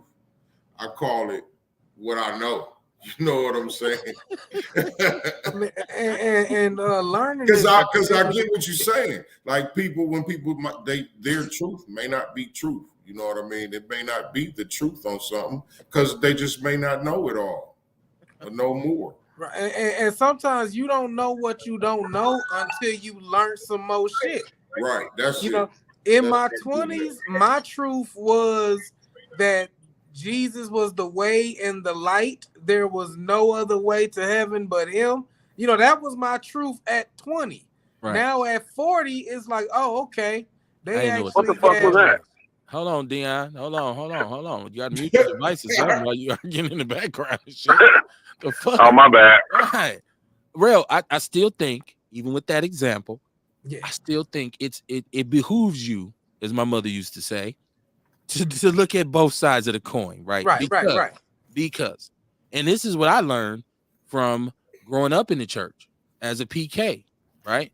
I saw things that didn't go along with what was being taught.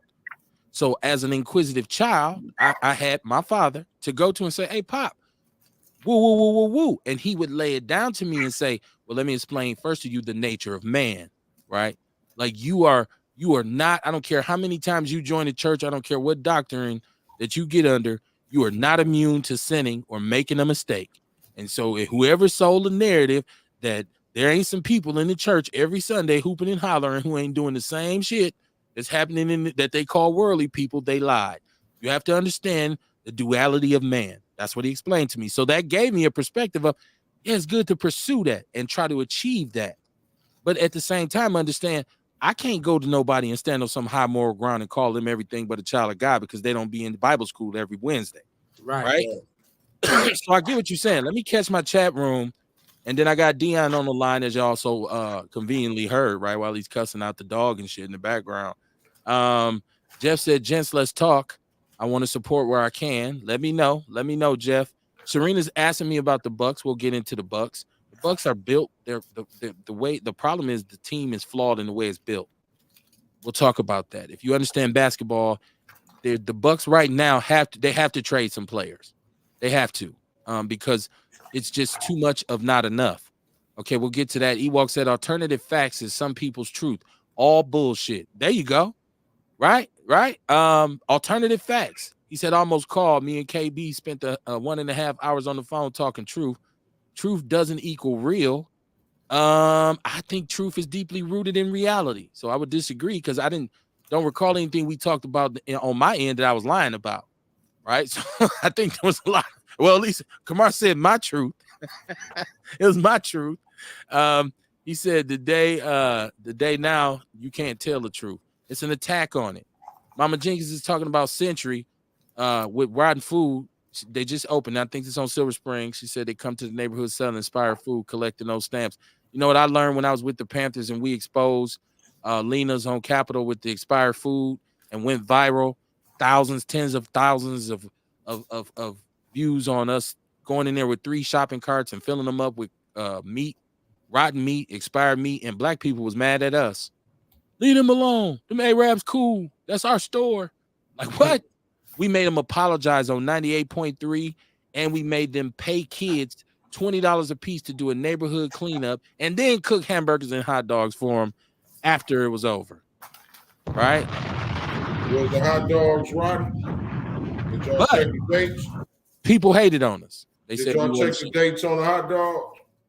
We didn't, and we probably should have, right? They probably trying to kill us, right? Hey, that was our truth. Y'all threw away. They right. put that shit on the grill. Our truth hadn't expanded yet. John Fletcher said everyone has a different truth base. One they're on knowledge of. He said the thing you know better. I think he's trying to say if you knew better, you do better, right? I just think it's just all about what you know. You know what I mean? And that's and a lot of the time, like Rail said, you don't know what you don't know. That's why you got to keep learning instead of becoming exactly. Right. We're all in agreement. You know what I'm saying? I think we're all in agreement. Like you have to keep learning. because you only know what you know. You know what I'm saying? Ewok says, let's simplify it. If someone lies on you, they can say it's their truth. That's it. Dion, what's popping with you, man? What's going on? Hey, how you doing, man? I'm good. Everything going all right? It That's is, good to and hear. when you start off calm like this, I know it's a storm coming. So what's popping, man? Let's get it cracking. No, I was just, I just wanted to elaborate, just listen to what the gentleman was, what Rail was saying, just like with the bottled water. Now, I've been thought of this years ago about the bottled water. Like literally, I think all the time. Like I know it's hard to believe, but I think a lot. So I was thinking like, well, bottled water, first of all, is made from petroleum, the plastic. Plastic is a chemical. So if it's sitting up in there in that plastic, isn't it absorbing the petroleum and the other chemicals that the plastic is made of?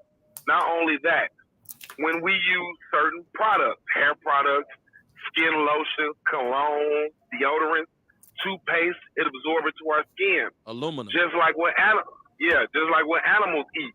If the ground or the soil that the animals eating from is toxic, and then they're giving the animals all these, antibiotics and things like that to keep them healthy, but the FDA doesn't test the antibiotics that's given to the animals, then we consume the animals.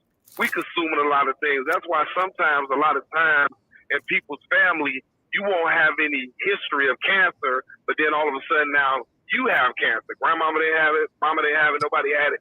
So a lot of the things that we eating and consuming aren't healthy for us. But I understand it. We living in a different day and age. Back in the days, they used to kill the cow, slaughter the pig, whatever, rub them down with salt, throw them in the smokehouse or whatever to preserve them. But as each day of my life go on, I feel like I have to unlearn everything that I learned, because what I learned is not the truth. There you go. That's why I have such a hard time believing in God. It's the only reason I still have what they call a mustard seed of faith is because it was indoctrinated in me for so long. But when I logically sit back and think about it, a lot of it just doesn't make any sense. Like I was talking to someone one day and I said, well, Jesus died. He rose in the third day and then he ascended to heaven. Well, if Jesus is the only one walking around in heaven with his flesh and bones, everybody else is in the spirit. You understand what I'm saying? I don't understand that, but we're not going to go there because everybody, people need something to believe in just to wake them up every day, to go about their everyday life. So if God, Jesus, Allah, Buddha, the devil, I don't know which people believe in, but if that helps them get along through the day and make them a better person, then so be it. You understand what I'm saying? But so even in life, it's like, I was listening to the brother Tyrone Spencer talk, and sometimes I wonder, when people know that a system is corrupt, how do they feel about going and being employed in that system? Because one person can't change that system. You understand what I'm saying? And we know around the board in the world, like I was listening to you talk about reparations, and I shared something on the People's Network too about reparations as well. But just around the board, we know that America is against us. That's just like last night I was listening to something about slavery. And I know you don't like to, you don't like to think about that, and you feel like, you in the land of milk and honey, and you no longer in bondage and things like that. What? I'm just saying, Kev, you be like, hey, Kev, do you not know? All right, Kev, go ahead. First of all, damn, Kev. All right, go ahead. First of all, I thought that we had straightened this out with our conversation about oppression, in which I came back and stated that I changed my opinion.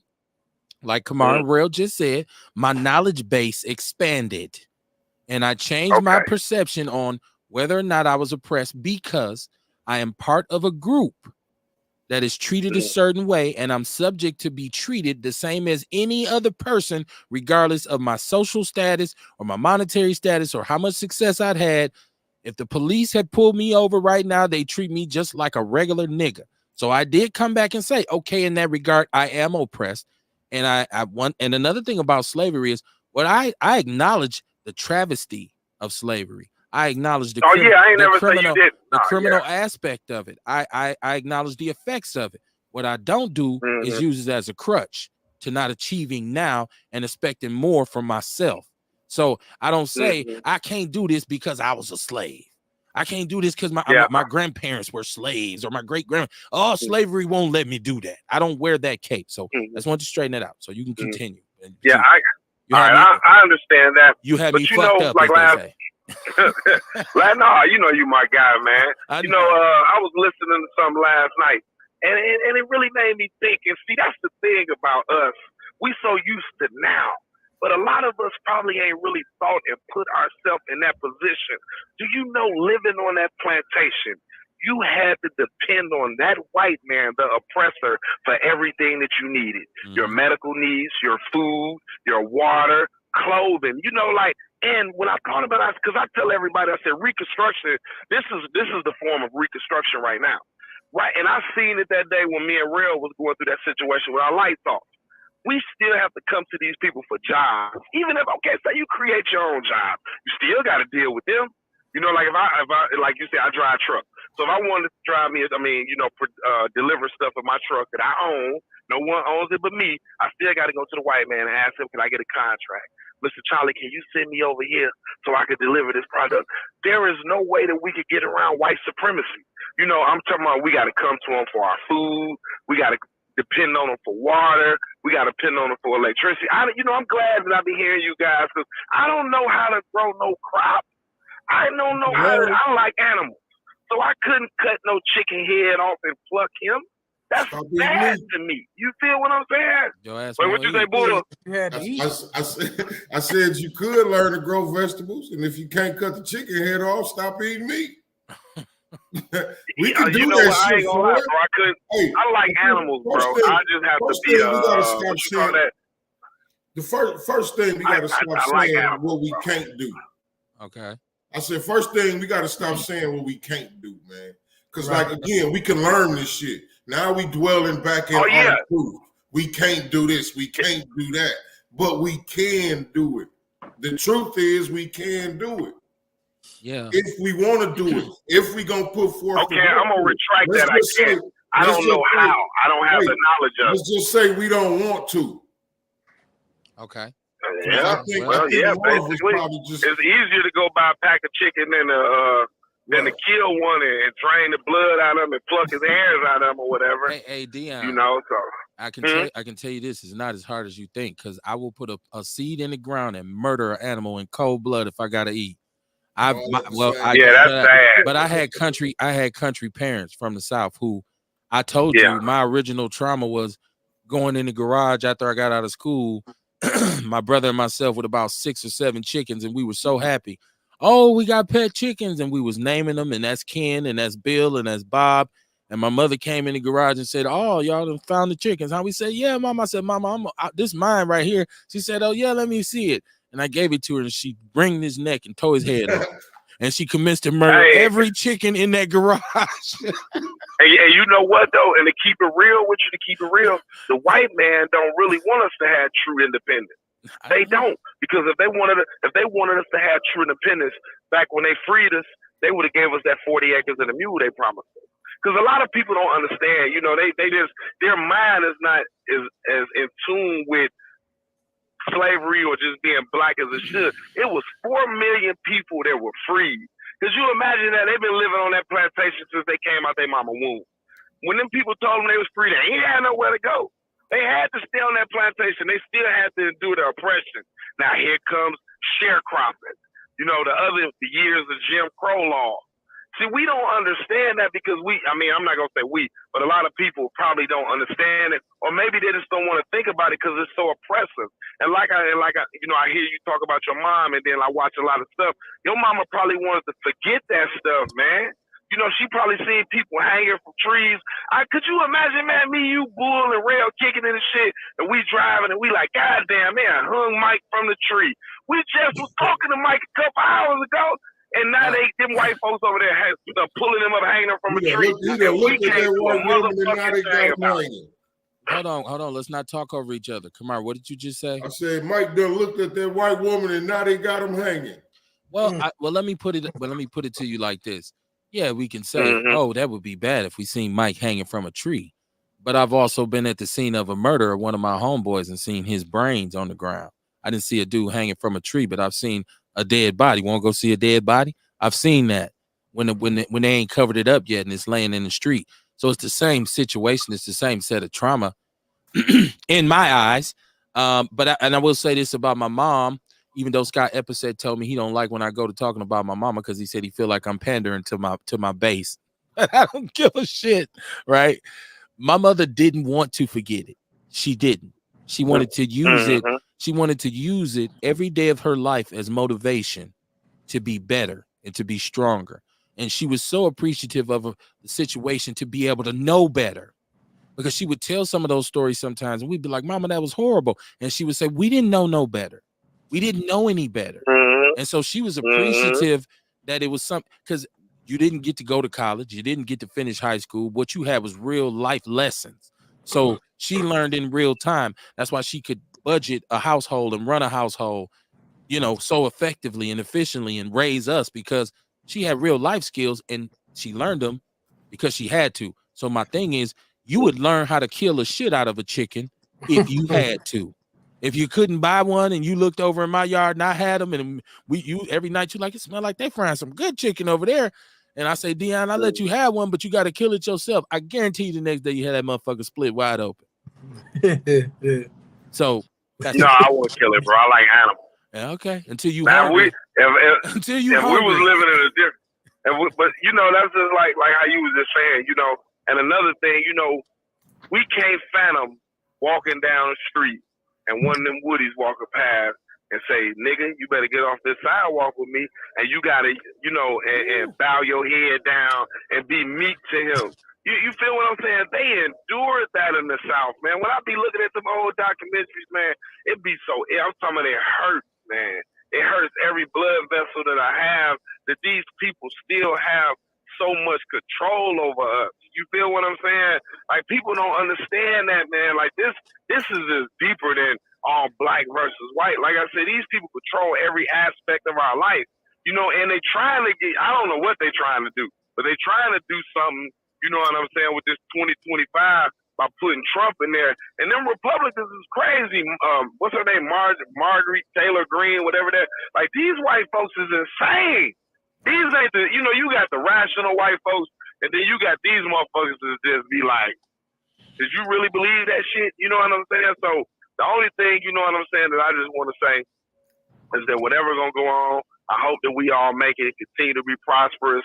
You know, I don't know who coming to help us. This shit, we've been praying for 400 years, and we ain't seen no relief from that shit yet. Like a motherfucker said, if karma goes around, then why these white folks ain't got their karma yet? What goes around comes around. Why these motherfuckers ain't just dropping dead like flies, like shit we see on TV, like locusts? You just see, Billy, yeah, Billy and drop dead.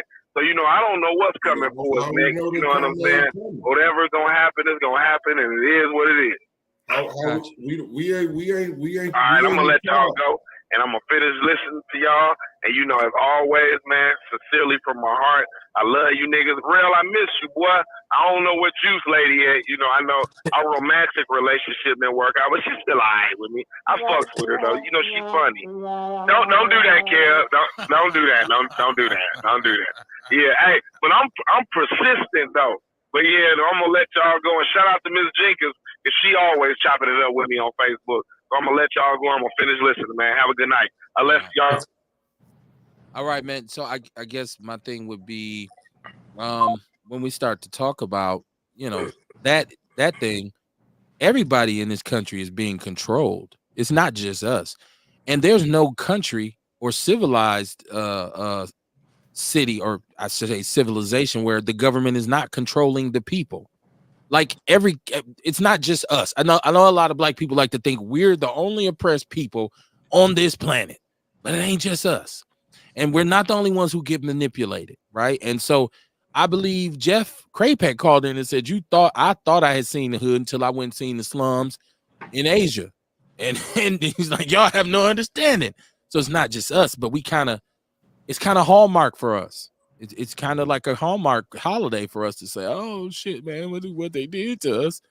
And you know, if you just getting up on the knowledge, sometimes you become overzealous, and that's all you every day is. You it is white man, and it's a system, and it's you leaving out the most important component, which is self, right?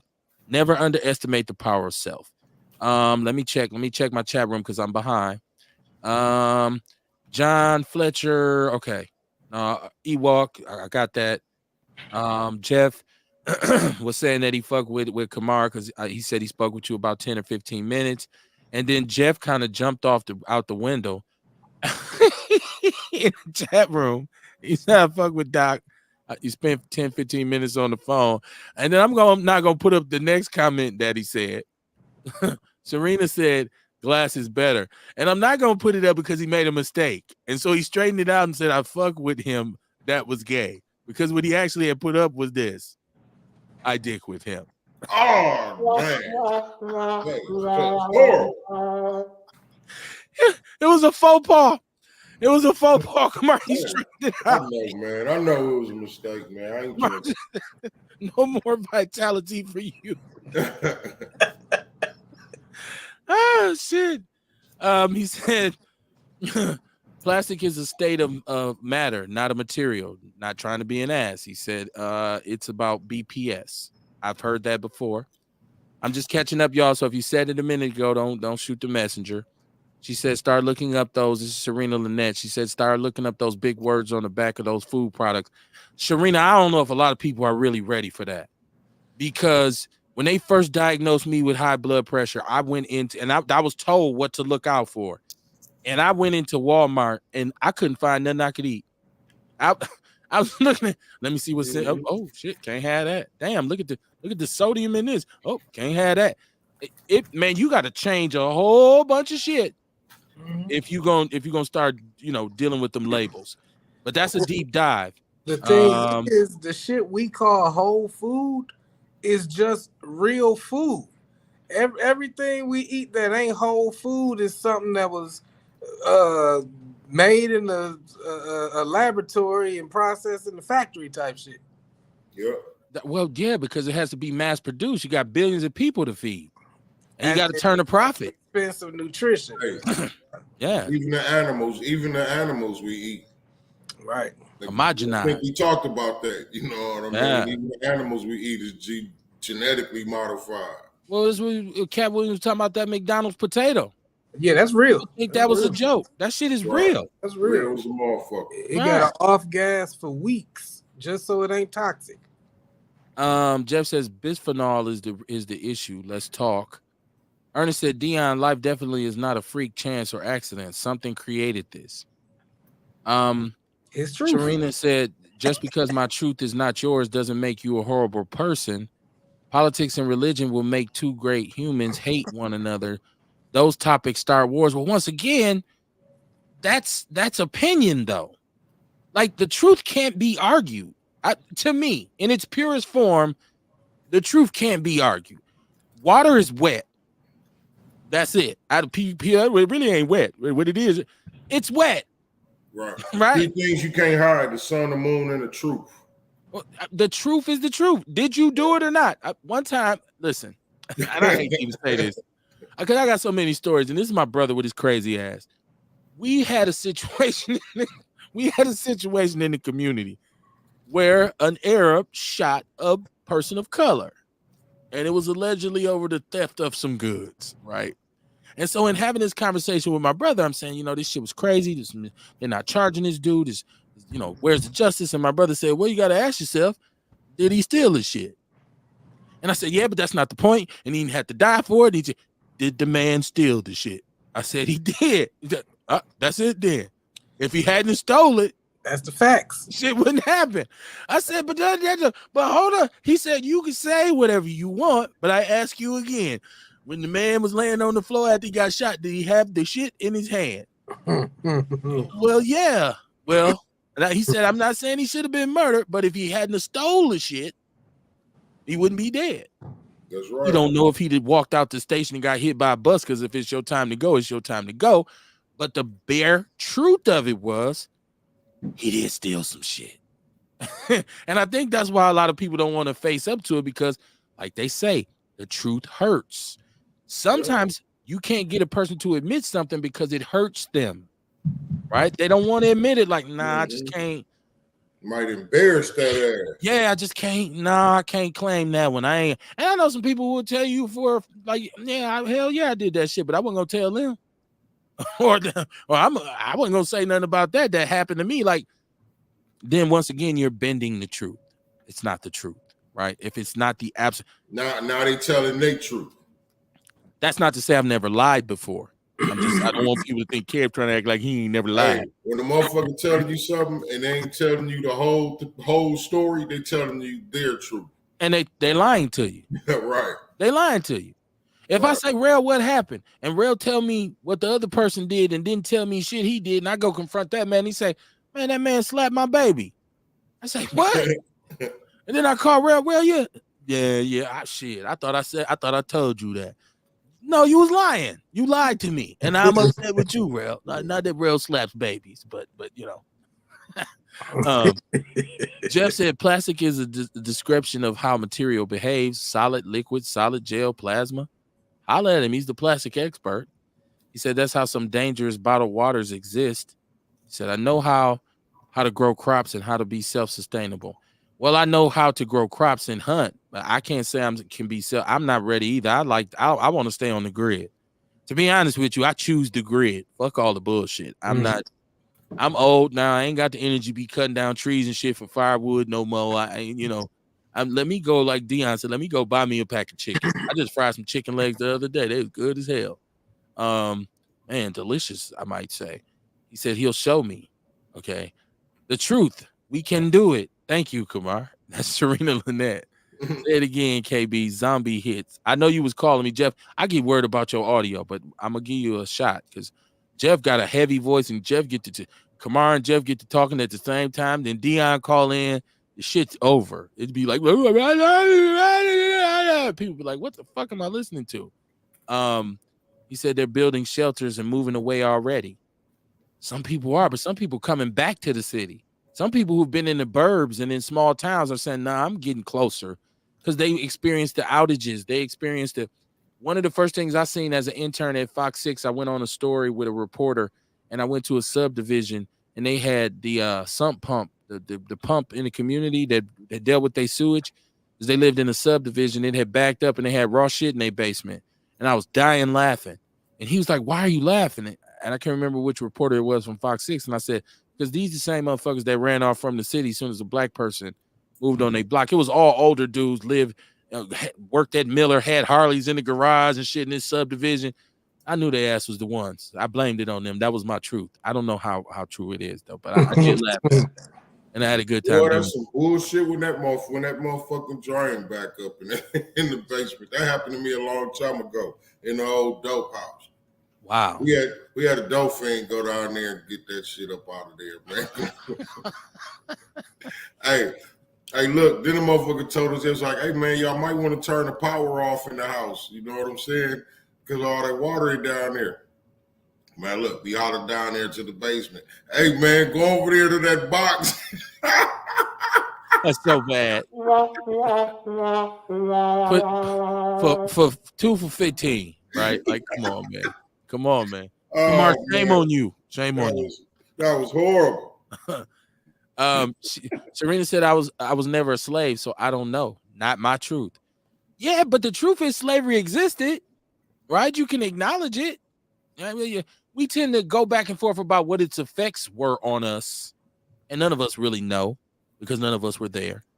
I just know as a northern born and raised, kid, that I would tell my mother all the time what I wouldn't have done. And she used to laugh at me like you would have done whatever the fuck they told you to do. like, mama said, no, you don't know what you're talking about. You'd have got your ass in line, because if you didn't, your mama would have whooped your ass because she'd have told you, you're gonna get our whole goddamn house burnt down. Get your ass over there. So you don't know what you'd have done. Jeff, let's try this again. Let's see if your audio is straight. What's going on? Yeah, let's see what's going on, man. First of all, man, like what Kamar was talking about, man, I'm gonna call him Dr. Steele, man. Bro, when y'all talking about everything we talk about, I really think everybody got to put this down to personal accountability, though. And what it boils down to, man, that everything we talk about with black and white is about having a standard. Like, man, the funniest thing is, like, I talked to you, Kev, for like an hour. We got off the phone, and then I hit up your boy Kumar, man. We talked about his products and all that.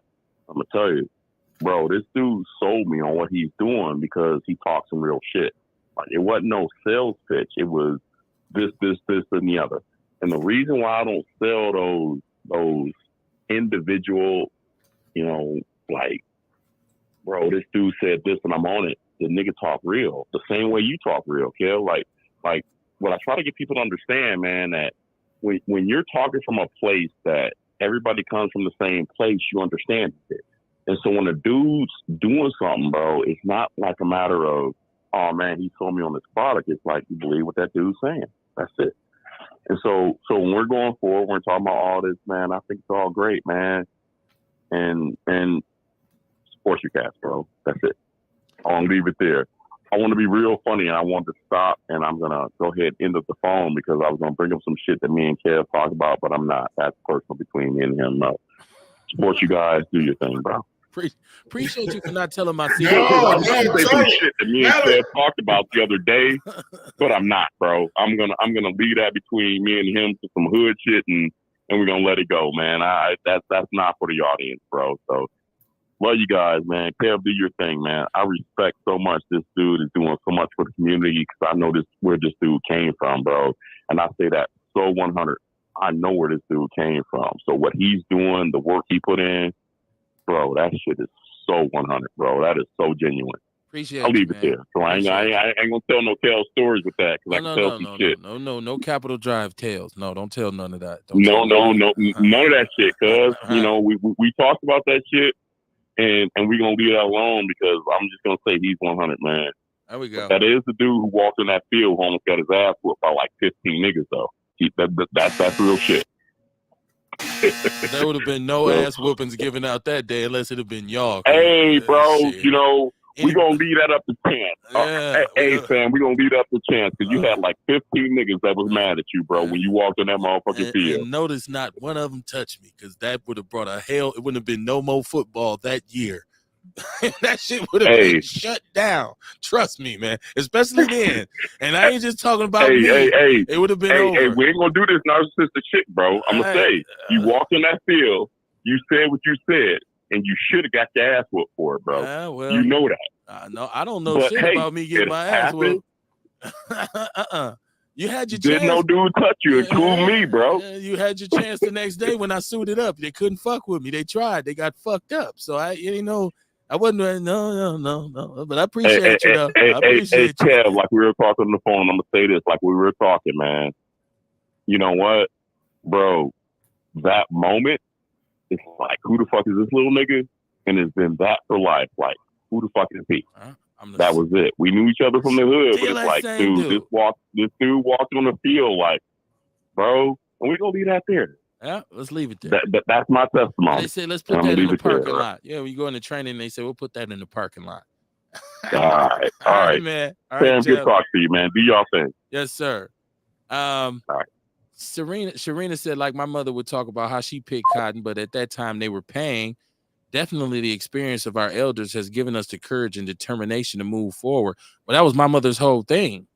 You didn't have to do it, so you shouldn't be bound by it. Move forward. That's why I sacrifice, so you can have better. And that's why I sacrifice now, so my children can have better, right? She said the war is now on class. It's an economic war. I totally believe that as well. I think it's economic too.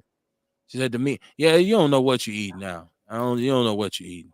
Sharina says she want to live off the grid.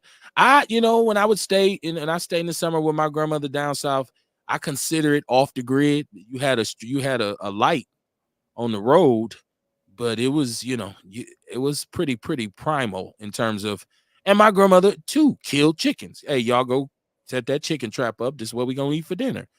Watched her do the whole deal, right? Slaughtered cows, slaughtered pigs. We ate this shit like from the yard to the plate. So I've seen it. I was happy to get back to Milwaukee, to say the least. When I got back, I got out the car and kissed the ground in the alley. I said, Lord have mercy. I'm so happy to be back. I was like, concrete. Yes. I was so happy. I was tired of red dirt, man. It drove me crazy.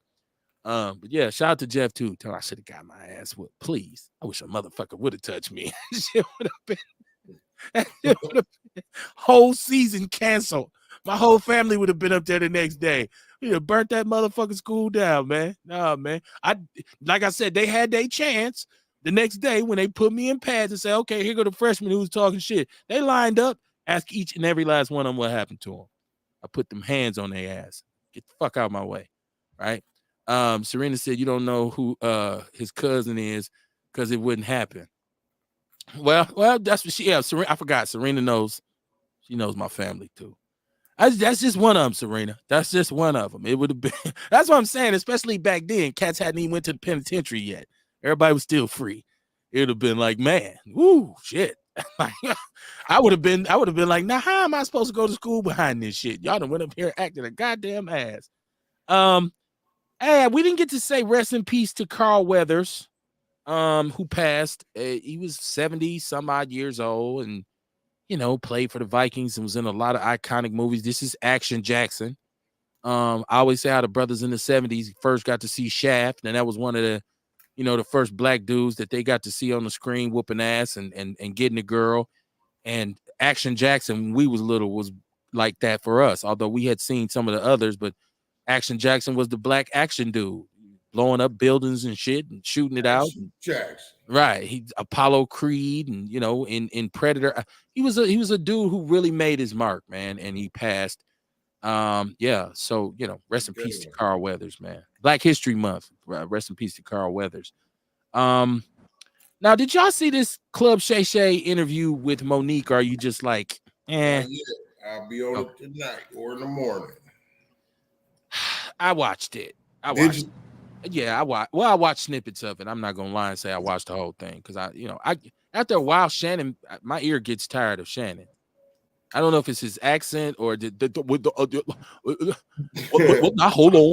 on. I'm just like that, bruh. Like I'm sorry. It's the foolishness, man. Like he just right. It seems like a little buck dancing. So listen. I don't want to be a hater, Rail, but I'm glad you agree with me.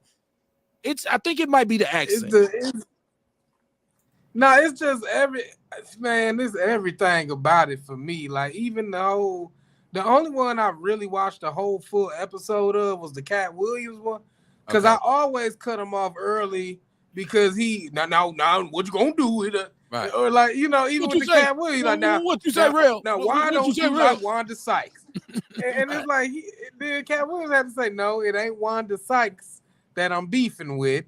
I love Wanda Sykes. Like he just right, yeah. Man, I guess he got to keep it entertaining. So I guess he's shout out to him for moment. having all them views. Yeah, he's having an incredible moment, and he's part of this black media. So, and he's on a higher level than me. But like I said, my personal ear gets a little tired. I'll tell you who else I can listen to in clips, but not for a long time, and that's Nori. Because I get annoyed on Drink Champs. Nori will not let the guests Let's give a talk. shout out for it. Then they got the damn air horn and it's shit. like Nori. I've seen Nori ask a cat a question and he didn't get to answer the question until like 15 minutes later because Nori wouldn't shut the fuck up. And I'm like, Nori, do you understand this is an interview? You gotta let the brother talk. Nori be asking the question and go off into a story while he asking the question. It's just a crazy, once again, part of the black media, right? And maybe it stemmed from them not being like trained, classically trained. Yeah, I was trying to find a respectful way to say trained, classically trained in broadcasting. You know what I'm saying? Because even just like the other show, when they in the barbershop, I forget what that Matt Hoffa. Yeah. So like even that one is like, damn, ask the question and let them speak. Don't try to interject, because it'd be like so many people in the barbershop, and this is one big buff ass dude who I guess he was a goon, but now he a Christian or some shit. So he'd be like, he was going back and forth with Killer Mike, and it's like, damn, let the motherfucker talk. You ain't gotta keep interjecting with your beliefs. You got this motherfucker on your show to hear his thoughts, not Did y'all see the Mad Hoffa with Dame Dash? I watch all the things. I watch parts of it. I love listening to Dame Dash Me talk. too, man. I love listening to Dame, man. Oh my goodness. But he got at old boy. Man, I think Mav Hoffa is the big, not the buff dude, but the black dude, right? The dark skinned dude. I think he had dreads, maybe. They all black. No, that's damn, what's his name? He I think he was been in the music industry for a long time. Yeah, right. He was. He do right. MMA exactly. shit. That's what I'm talking about. Yeah. But he got on his ass, like, cause you know he asked some questions, like he biased against Dame, so Dame read that shit, man, and got right at it, man. I think plus, Dame ain't gonna let you talk about Harlem. I think Matt does a great job, though. I think he does much better than Nori. Like, Math is, you know, he does, and sometimes you're right. It is because it's so many cats, and a lot of times you be like, but I've heard him tell them too, hey man, let the man answer the question. You know what I'm saying? So I never really heard Matt Hoffa. It's the other cats, the entourage that be interjecting with the bullshit, and it's like, man, I want to hear Killer Mike. I want to hear Dame. I want to hear, you know, I gotta watch the Bun B one. I ain't watched that one yet, but I seen he was on there. You know, it's like, okay, and I'm just learning this, is that I guess there's a definitive difference between radio and podcasting.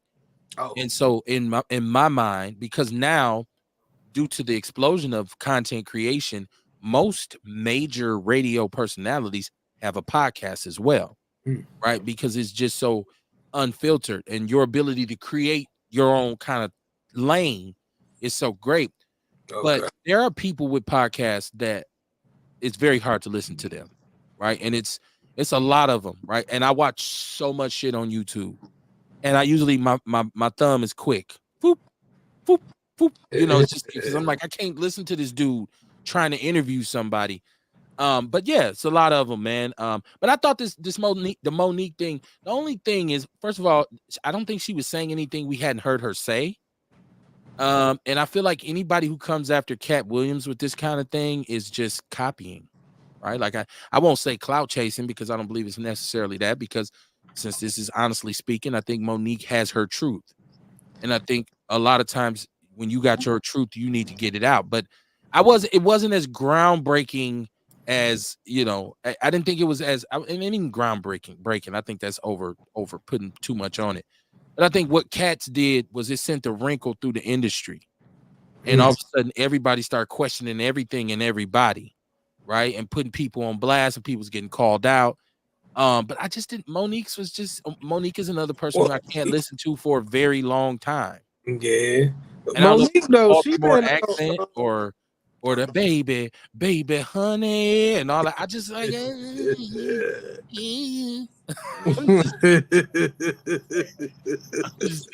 sorry. I don't mean to be a hater, man. I like the sweet babies and shit like that, but I think she been out for a minute talking against the industry, and maybe people just kind of considered her bitching or something. Cause you remember she came out about Netflix not paying her some shit. Yeah. She came out about how Steve Harvey was a gatekeeper and all of that. So she said all that shit, like, honestly, before I heard Cat Williams say it. You know what I'm saying? It's just that it was just her saying it. It was like, oh, okay, yeah, maybe it's just because she ain't funny like that, or, you know, shit like that. And then, you know, when she did it, they made it more of a black woman thing. You know what I mean? They made it more of that. Oh, it's just a black woman, she mad. But then there was people saying she upset because she ain't getting paid right, and that was more what they made it of when she did it. Like I feel like they kind of covered it up to the point where when she was talking about the gatekeeper so much, they ain't let that shine as much. And then Cat Williams came. I think he just had the receipts that fucked everybody up right quick. You know what I'm saying? And then took the shock value out of it when she come back and still saying what she been talking about.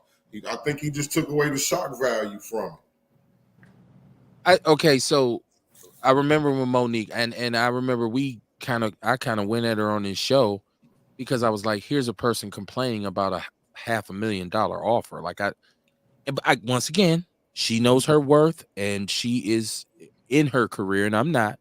I just looked at that and said, well, that's kind of stupid. But to straighten me out, she won her lawsuit. Well, they settled with her, and she got a special on Netflix. I don't know if it was funny. From I didn't. It's not one of those classic ones that didn't go down in history. I don't. That's a different story. But Taraji P. Henson talking about she's not paid what she's worth. I think the thing is when Monique goes in, she goes in on Oprah and Tyler Perry and this kind of thing and saying they blackball my career and all this. Kat's was different because Kat seemed more business and her seems more personal. Yeah, because they couldn't stop Kat. Kat was still able to become a millionaire, tremendous success, was still able to flourish, and is still relevant. Like he said, 19 national tours, all this kind of stuff. Maybe they did try to blackball him, but it didn't work. And so I feel like Monique's is more personal. Like I feel like it's just it's her female ego a lot of times. And maybe I'm wrong. I'm not gonna die on this hill, but I just feel like she's I say hers just seems too personal for me. Right? You know what I'm saying? Yeah, I think it's just two two ends of the same thing. Like they both got the same treatment. One person said, "Fuck y'all ain't stopping shit. I'm gonna use my own bread and do what I need to do," and the other one complained about it. You know what I'm saying? Just like nowadays, you got the complainers and you got the people who overcome that shit. Right. So, like I was listening to Vlad. He asked, damn, she a funny lady too, Lunel. He asked Lunel about the Taraji shit. And Lunel was like, I don't have no complaints. I got paid very well, but she was saying, Vlad was saying, if you feel like the industry ain't giving you what you're worth, why don't you pool your money together with other people who feel the same way or get some investors and do your own thing? So that's what Vlad was saying. Like, if you really feel like they not paying you like that, why don't you do your own shit? And it made me think about Ali Sadiq, funny ass comedian, and his specials are on YouTube. He paid the money, recorded them himself, and then dropped them on YouTube because he said the ones that we be seeing, like from Comedy Central own those and getting paid off those, like Mexican got on boots, that joke and shit. So he said he dropped the YouTube specials because now he eating off those but he had to put the money up to record those. And that's what I say too. You know what I mean? Like we talk about gatekeepers and all that. Yeah, they there. But I mean, shit, man, this ways around it. You just got to put the fucking work in and right harder than anybody. You know what I'm saying? It's one of the things where it's like, I'm a outwork everybody. You know what I'm saying? You just got to be that, man. And we got to stop complaining, stop crying, and just get this shit, man. Right. You can be a victim or victorious. Your goal is just achieve it. I heard Monique say there were some things she said that I thought were poignant. I thought her response to Tiffany Haddish was pretty, on point, because I don't know, with Tiffany Haddish is just a mystery. Like, what's up with this sister? Like, I don't, we were on her years ago when she shows up at the award show with some fried chicken in her purse, and there's nothing wrong with that. I just told you I fried some chicken the other night and it was good, but I just think it was done in a way that was supposed to have been funny. But you're doing this joke in front of you're doing this in front of a bunch of white people, and they weren't laughing with you. They were laughing at you. And then her thing with Shakira, like where you've seen this footage, just humiliation. Like, why are you, oh man, she went out with Shakira at one of those award shows, just following behind her, all in the background while she's trying to do awards. Shakira, the queen. It's like, what's wrong with this sister? So I don't always know. Like, sometimes, man, pursuing that fame and that money in Hollywood, that shit can drive a person crazy. And her Eddie Murphy, people know that's one of the Eddie Murphy jokes you don't hear people bring up, is when he said, I think it was on Arsenio, when he said when he had done Harlem Nights and he had done Boomerang and he had done these movies, and he said, I was writing, acting, directing, and producing these films, and that shit will drive you crazy in Hollywood. He said you end up somewhere with your ass out on the corner rubbing your stomach, talking about and what happened? He was in the car with a transgender, right? Eddie Martin Lawrence. Look at Martin Lawrence, like running down the street with a garbage bag and a jogging suit on in 107-degree weather, like in LA. Like what that shit takes you somewhere. It takes your mind. I don't know what it is. It makes me not want to be famous, honestly, to tell you the truth. That's why I don't desire any kind of celebrity status because I don't want to be put in.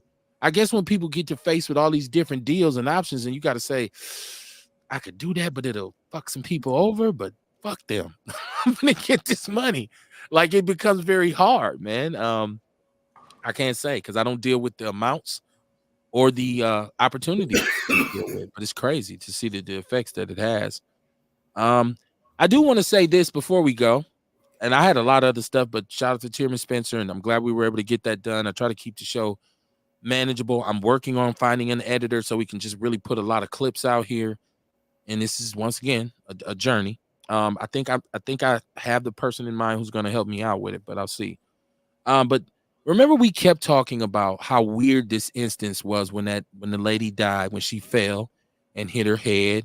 When we first talked about the story, we said it was weird. We thought the energy around it was weird. It was like, this is crazy. How could this happen? And then we found out that the paramedic had drove around and didn't even get out their van or get out the paramedics or ambulance or whatever it is. And now you see that there's actually legislation, and it went through Common Council quick. And the mayor, for what it's worth, is coming out saying we're going to change this. This is going to be everybody got to be more accountable now. He's holding the fire department saying you got to get better technology to track cell phone signals when somebody calls for help. He's making it policy changes so that paramedics you got to get out. You got to get out when somebody calls for help. So go and look at that article in the People's News Network. I kept saying it was something weird about it. It was just like how it happened. It was just like, it seems like this is something that could have been prevented. Man, and the then motherfucking ambulance didn't even slow down at the end. right. Who knows what the real truth, like it's probably way more egregious than they're letting on, Kamar. I agree with you on that. But yeah, man, happy Black History Month, man. It's cold outside. Yeah, man, make these motherfuckers do what they're supposed to do for people. Stop it with the bullshit. And their truth was, well, we didn't see the body. Right? That was their truth. Shout out to y'all, man, for tuning into the show. Hit us up, man. Support everybody on here. Hit my Cash App. Hit EPU Personal Defense. Hit up Kamar, the House of Vitality. Hit up Rel. He got this wine coming. He got books. He got CBD lotion and all. Rel, you don't even stress that. I got all that stuff upstairs. CBD infused Epsom salts, which I put on my son when he was sore during football season. Like, I got something for your ass. I don't know. People say, Kev, you got your son high. I don't think he was high. I hope he wasn't. And if he was, I hope he didn't say, damn, daddy got me high.